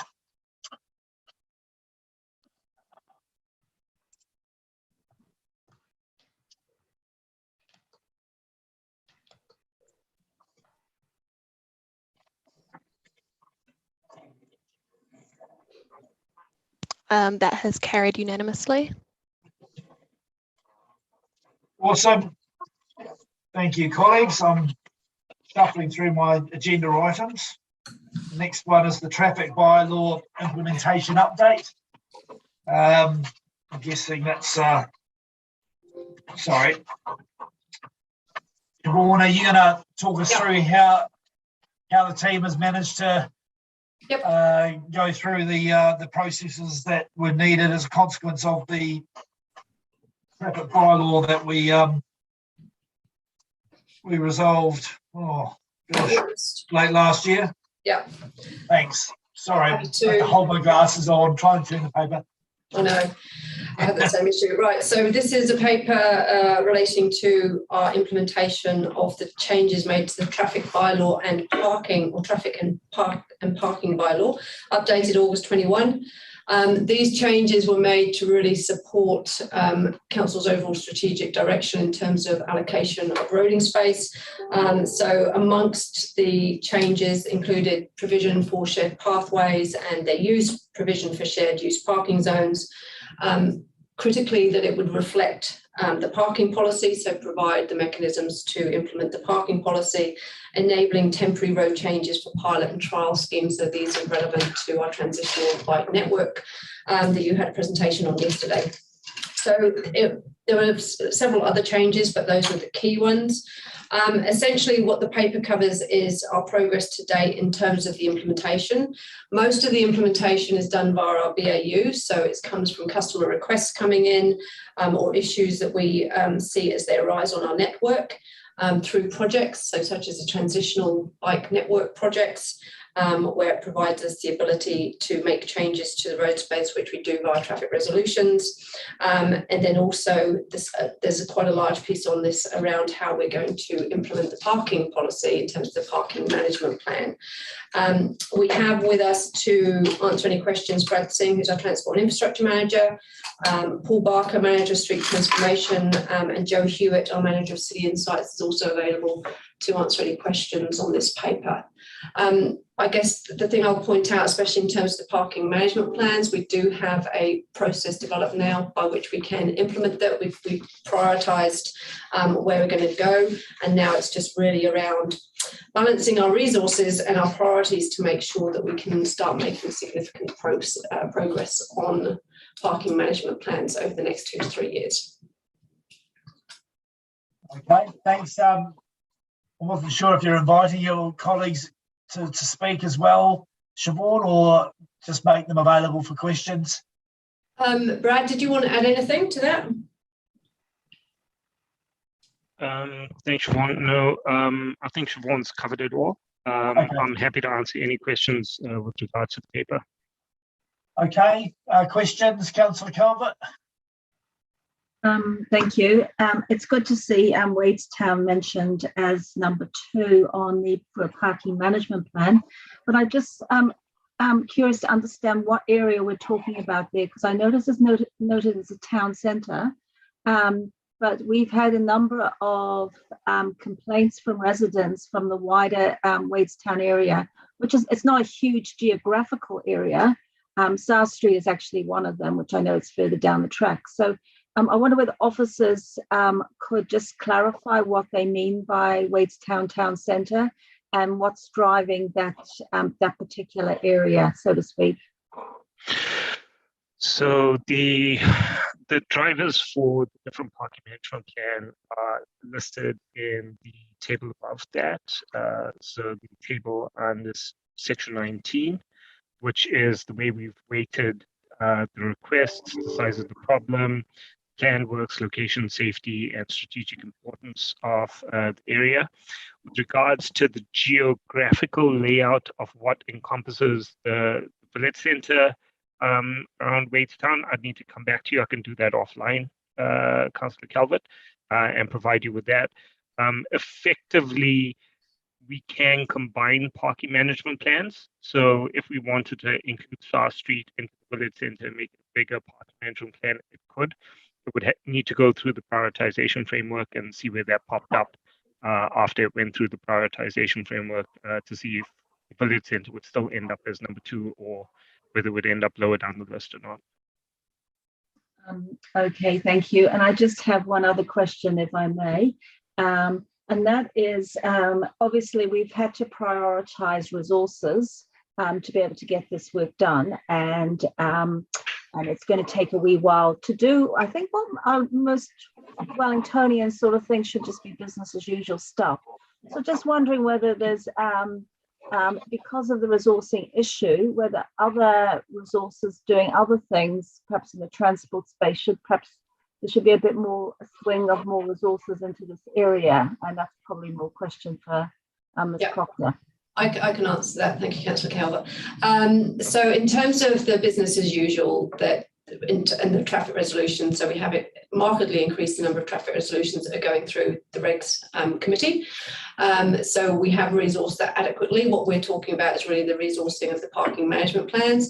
There is plan to bring more resource into the Brad's team specifically, and that's both to assist with the capital delivery program and also being able to carry on with and implement and actually embedding the parking management plans in our BAU activities. Thank you. Councillor Thune.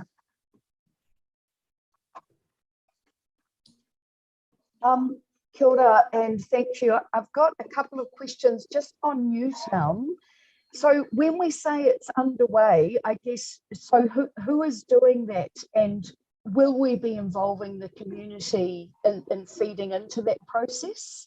And just the how and when it will be implemented. But I guess, yeah, so that one. And then just on Island Bay being number 18, that's a bit alarming to see that there. I guess given we've had a chicken before the egg situation with deciding on how we go with the parade, what would officers have recommended should we have had this first? This understanding that the parade would be number 18 on the list. So, you go, Brad. Okay. So with regards to Newtown, Newtown is underway. Yes, part of the parking policy is engagement around parking management plans.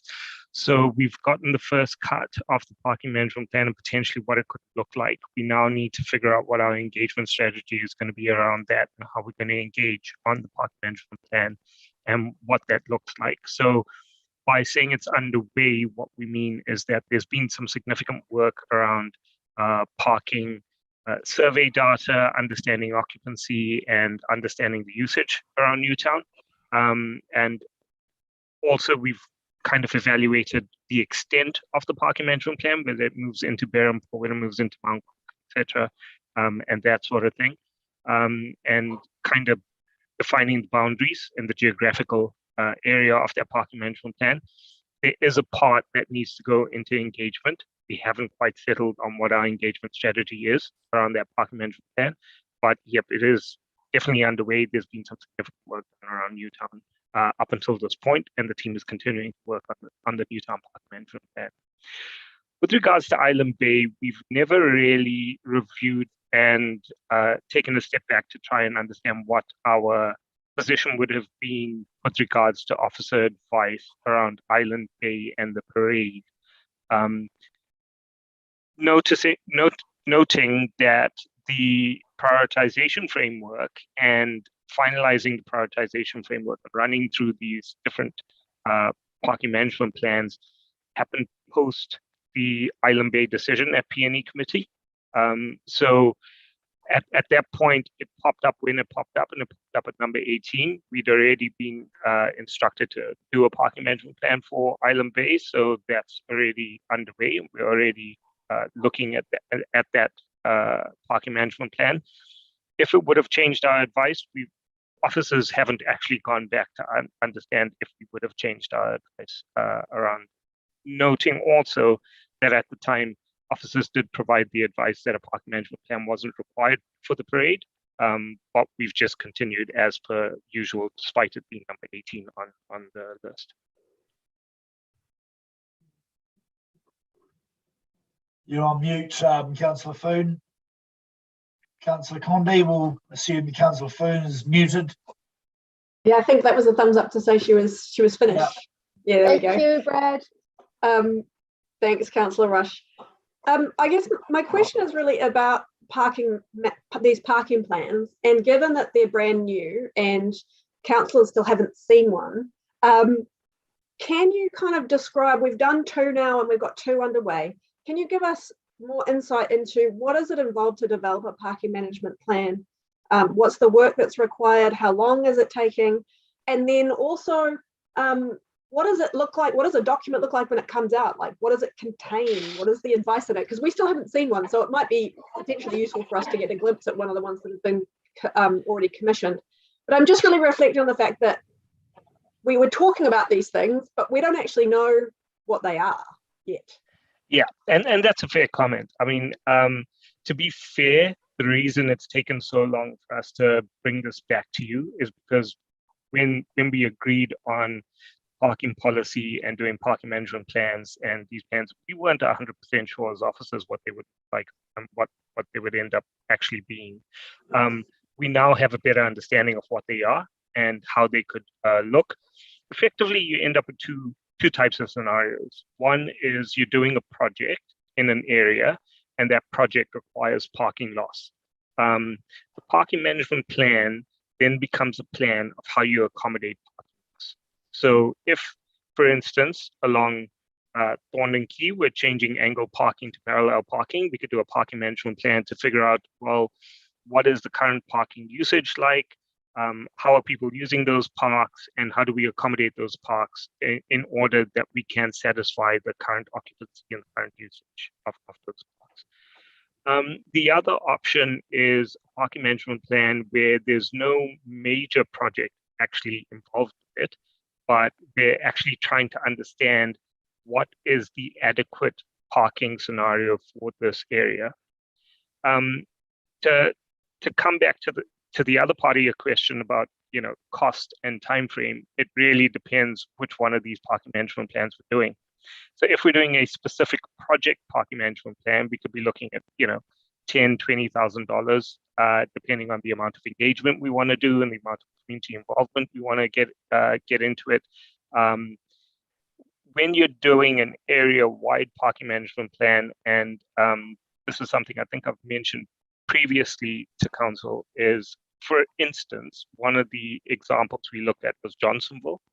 And if we were to do the entire Johnsonville area and do a parking management plan for the entire Johnsonville area with no project actually driving the parking management plan, that could be upwards of $500,000 because of the amount of investigation that we would need to do in terms of parking surveys that we would need to do, the analysis we would need to do after that, the level of consultation and engagement we would need to get into with that.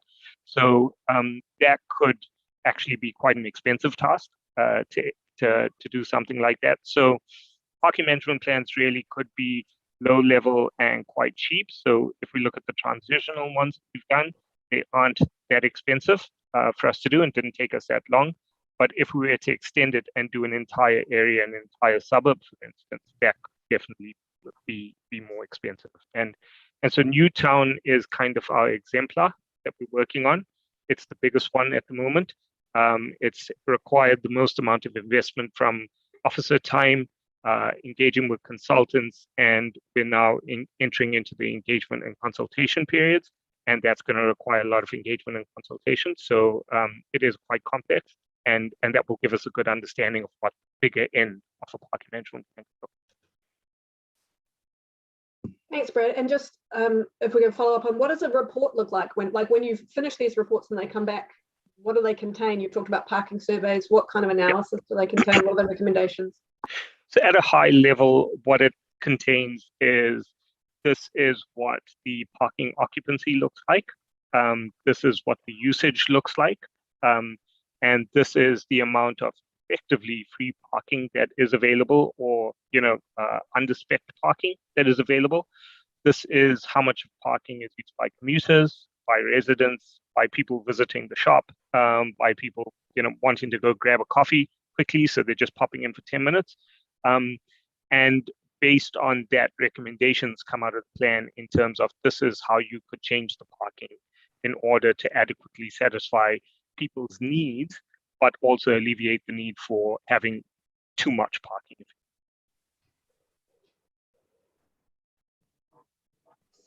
Okay, thanks, Councillor Fitzsimons. Yeah, I just want to understand the list of priority areas has been developed by officers, and this might be a question for Siobhan, I'm not sure, but the comment was made that you'd already been instructed around Island Bay, and I know that you were instructed against officer advice by a decision of this council. I want to know what weight officers give to decisions of this council when coming up with a list of priority areas. So the Island Bay was is a standout because that was one where we were given a direction by council. We haven't been given a direction by council on any of the others. Yeah, so why is it 18 out of 21 if you were given a direction by council? So, right, so sorry, I think, and Brad, you can correct me, but I'm just assuming this is just what came out of applying the prioritisation methodology. It doesn't reflect but the that's order my in which we're doing question. them, because Island Bay is actually at the top. But so that's my question, is if this council makes a decision and then council officers go away and do a priority area, what weight does a decision of this council have when officers are developing the priority? I would have thought it would be quite high. Yeah, no, it's the highest weight. So if but it's so 18. this is the yes, but this is just because this just shows what came out of the prioritisation methodology. So if subsequent to this we had direction from council to undertake a parking plan on any of these, obviously that would up the priority, and we would reprioritise that. But you've already got it on Island Bay. No, so we have. And this was done after that. Yes, so apologies, then maybe it should have been put at 1, but this was just demonstrating what the priority order was when you applied that framework that Brad's described. Yeah, so to jump in there, Councillor Fitzsimons, if we were to apply a straight framework as we had developed, that's where Island Bay would have ended up, because council has decided that Island Bay required a parking management plan. Obviously, it's moved up to the top. we can amend the framework. So if you look at the table where it's listed the different weightings according to the different criteria, so under section 19 of the paper, that can be amended if the council wants to amend that to add on an additional item into that, so that any council decisions can trump the decision-making framework. At this point in time, I'm hoping that won't be necessary, that it's obvious to council officers that if the council makes a decision and it's agreed, then that is a priority factor that and it should be like Siobhan's comment, it should be number one, right? We direct you and we've decided. So And in reality, it is number one. Okay, well, and I want to get on to that now, because I've got obviously the email from you, Siobhan, and submitters have it too, and there's already been, as you would expect, a number of questions from the community. And I don't really understand how the work is underway now if the delays were because of COVID. So, it doesn't really sit consistently with me to say that we couldn't do it before detailed design and we're going to have to amend the resolution, the amendment that I got over the line and is agreed because of COVID, but it's underway now during COVID. Yeah, so the advice we had from our experts, the consultants we used to do the parking survey, because we were intending to literally start it, and I think it was the day after we got put into red. And the advice we got from them at that time was, well, actually, this is going to skew the results and it's not worth doing. And there was a period of time within that where we discussed internally whether we should carry on, whether we should keep going. And it's that period of time that's really delayed us. That be fair, Brad? Yes. So at the time, the week we were supposed to start the parking survey was when the country moved into red. And so there was a period of time where we deliberated with the consultant and internally as to whether we would still want to go ahead during red or whether that would potentially skew results. That period of deliberation has resulted in us being unable to meet the timeline. Yeah, and I understand that and I appreciate it. And I think that residents would understand it too. What I don't understand is we're still in red, Omicron is peaking, but you're now doing the work. What's changed? And you're still saying we can't meet the time frame. So nothing's changed. It was just a matter of us discussing during that period as to whether we felt like it was something that we felt could go ahead or whether it couldn't go ahead, whether parking would change or wouldn't change. And so those few days, because literally the timeline was quite short in terms of us having a very short timeline in terms of us getting the parking survey done, doing the analysis and producing the plan, that literally 2 or 3 days of deliberation actually meant that we weren't going to meet the deadline. Yeah, and can I also just add? It's inconsistent. Can I just add? So the parking plan that is produced will come with those caveats that we did the parking survey during red. So it's just saying, so we are doing it, we're comparing it to the 2017 data as well to see if there's any change in that. But it needs to come with a caveat that actually, we've done the survey, but we were doing it in red and there could potentially be impacts. But it's difficult to compare that to a counterfactual that doesn't exist. Okay, just one last question then. What changed between the decision not to do it and now? Oh no, so what the decision not to do it wasn't about a decision not to do it. It's the advice that we received from consultants and the time that we took to talk to our consultants to actually determine whether we should just do it.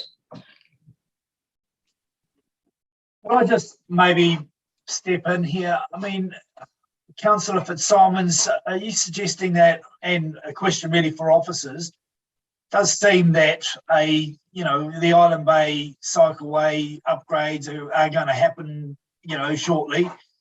It does seem to me at least that there is some need for broad thinking around parking in the area, and that was the debate we had, which was ultimately carried. Couldn't we pop this piece of work up the priority list in order that it's kind of at least in train while the works are being undertaken? It is in train. So yes, it is in train. The parking surveys are being undertaken at the moment and the parking management plan is underway. Okay, well, good. We'll move on to Councillor Young, but might want to think about, does that need an amendment, Brad, to actually amend the paper so that that's reflected? Not this paper, Councillor Rush, but at the Planning and Environment on the 10th of March, I believe it is. That's when we can consider. Sean, are you suggesting we amend this paper just to acknowledge that Island Bay is at #1 priority? No, I was just asking, should we do we need to do that? But if the advice I'm getting is no, we don't need to, we can take this offline and have a sensible conversation and bring it to the Planning and Environment Committee, then we can do that then. Yeah. Yeah, so there will be an amendment coming to, which is what I sent out the email about yesterday and advised the submitters, was that there will be an amendment to the Planning and Environment Committee meeting on March 10th. Awesome. Okay, thank you. Councillor Young, the patient Young.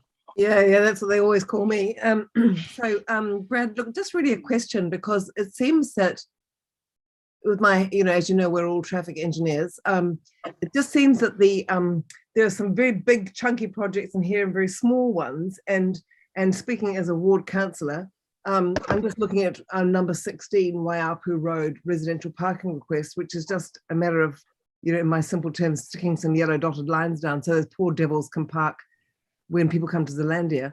And that's such a small project compared to some of the other ones. So I'm just wondering whether there's sort of some are very big, some are very small. Couldn't the small ones be moved further up the list and just get them over and done with? So yes, there are some very big ones. There are some very small ones. Ultimately, what this has been built on is it's been built on where residents have been most vociferous and where people have definitely required a need.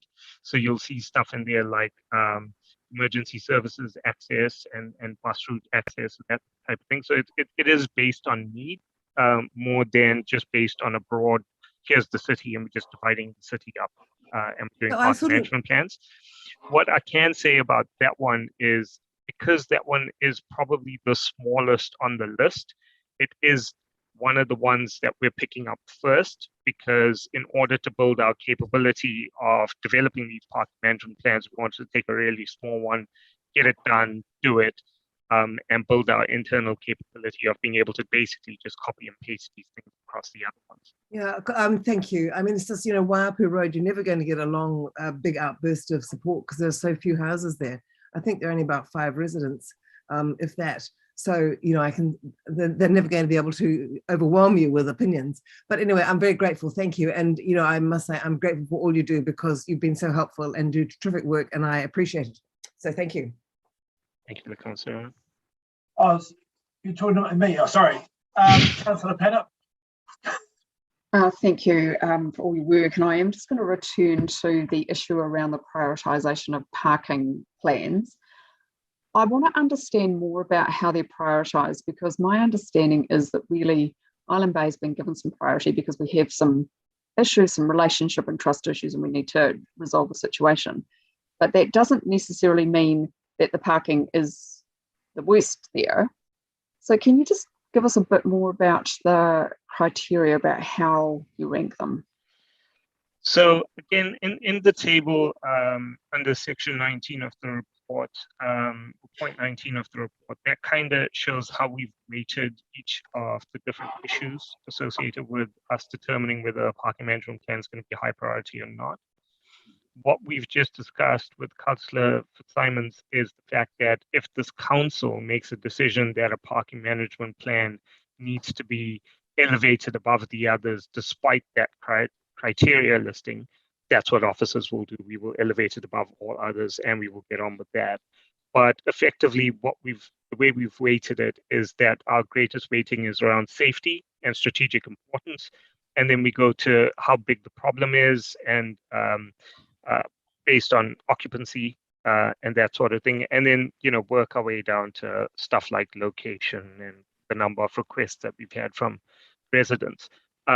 So we do have a prioritization framework that is, it kind of paints every single parking management plan with the same brush. But if the council wants us to elevate something else out of that priority listing to an elevated position, that's what we'll do, and we'll get on with that. Am I just able just to add that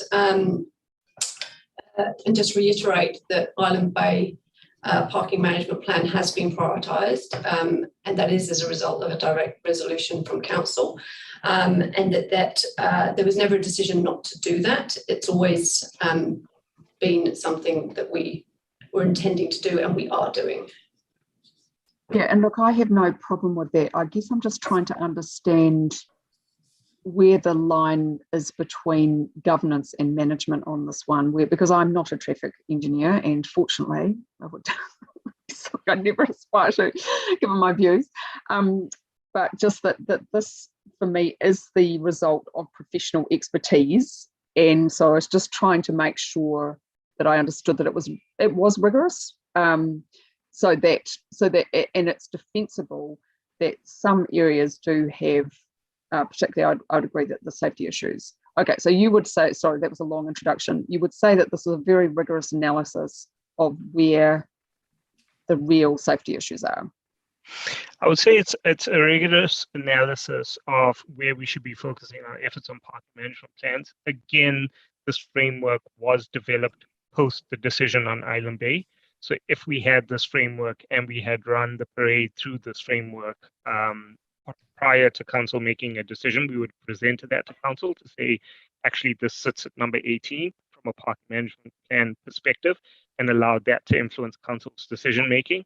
At the time, we didn't have this information. We do have it now, but because council had made a prior decision to elevate Island Bay and parade, we are going to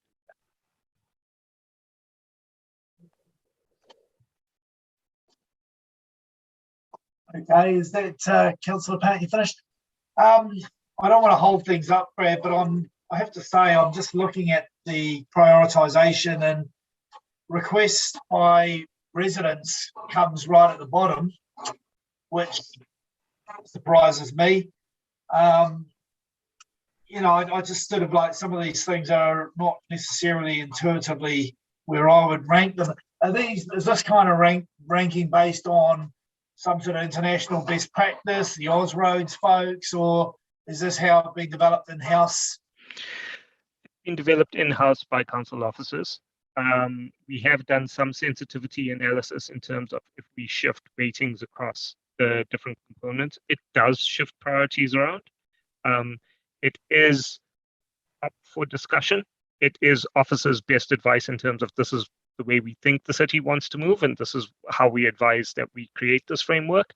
If the council wishes to change certain weightings across this, that's okay. We can have that discussion as well, and we can change the weightings. It may change prioritization slightly, but I'll say sensitivity analysis shows that it doesn't change it dramatically unless you change the weightings dramatically. Yeah, I might take it offline and maybe just follow up separately on how this has been developed, and maybe if others are similarly interested, we could document that into something a bit broader workshop. But I know that we've got enough pressures on your time and the team's time that more workshops probably not needed. So any more discussions, questions, observations, as he furiously tries to find his glasses? And okay, all right, so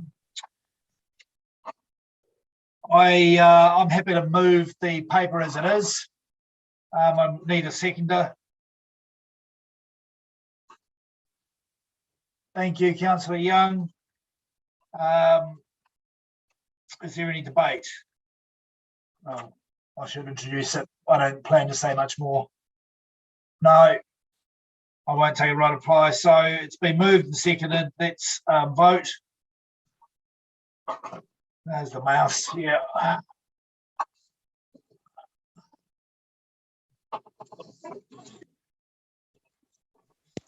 That has carried unanimously. Good. Okay. Thank you, colleagues. Moving on to the forward program.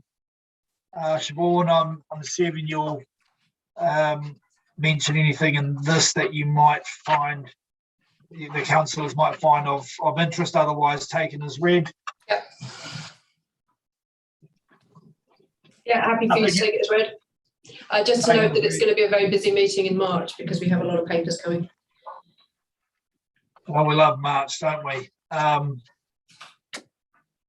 Okay, that's the forward program. So, okay, well, I'm happy to. Well, is there any debate or questions for officers? Yes, Councillor Food.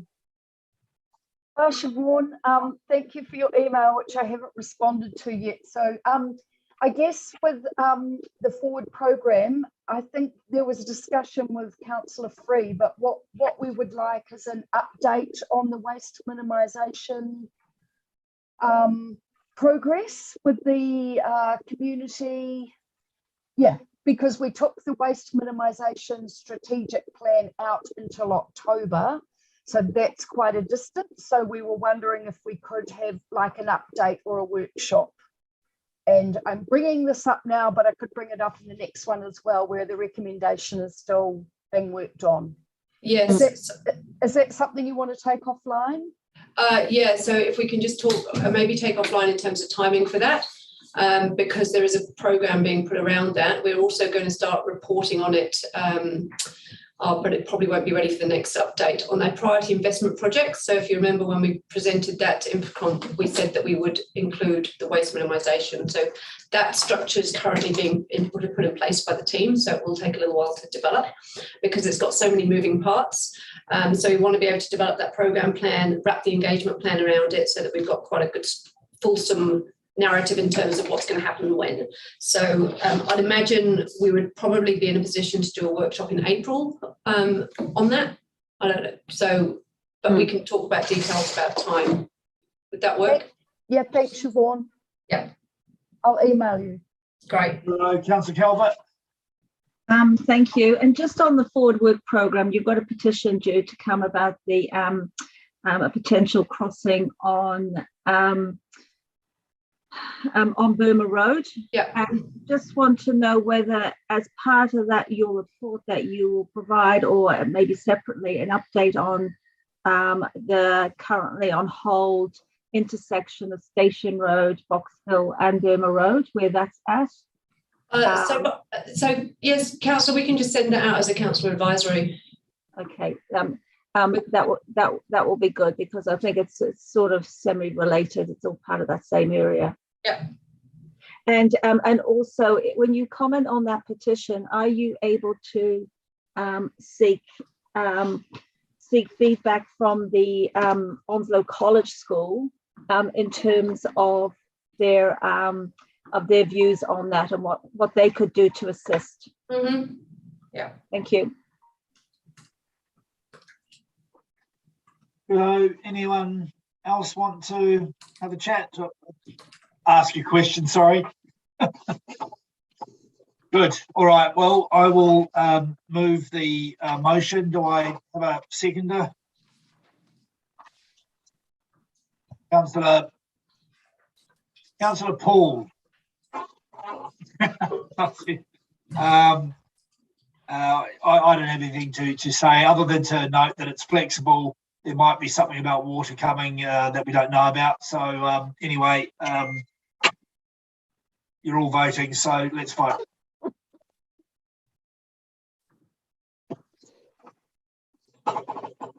Okay. Has carried unanimously, sorry. As always, of course. Yeah, it's the infrastructure way, you know.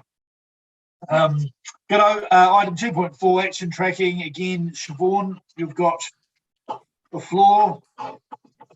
And again, like the forward program, happy for you to take this as read, but happy to answer any questions about any actions that are currently in progress. Any questions, folks? No, just one thing I did notice, just to say that I have read all this, that the Remo advisory that was coming to us today is coming next month, so that's all good. Siobhan, I'm interested to know about the update on the timeline of sludge removal. Can you just maybe give us a verbal on how that's coming along? Is it tracking as you expected, or Yep, Is so there any that's, hiccups? yeah, no, it's going well. So if I just remind the council, key milestones will be the business case that will be coming to you in April. So our April infrastructure committee meeting. So that's going really well. And the purpose of that was really just to refine those costs and benefits associated with all of the options.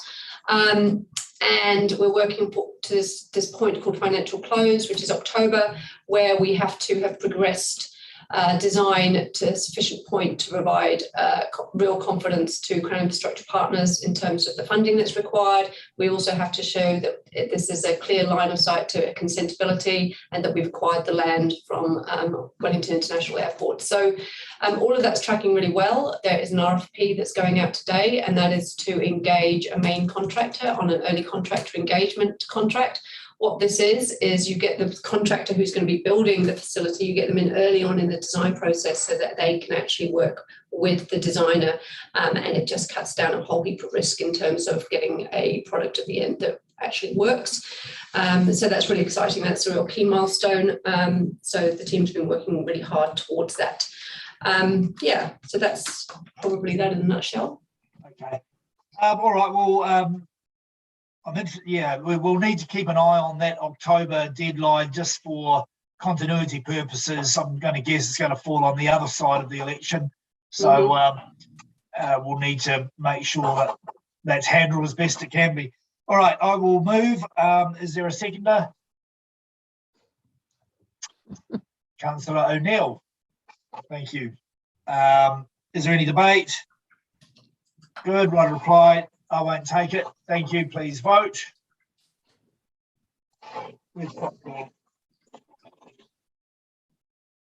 Councillor Foon. We are also waiting on Mayor Foster. Is he here? He is a participant.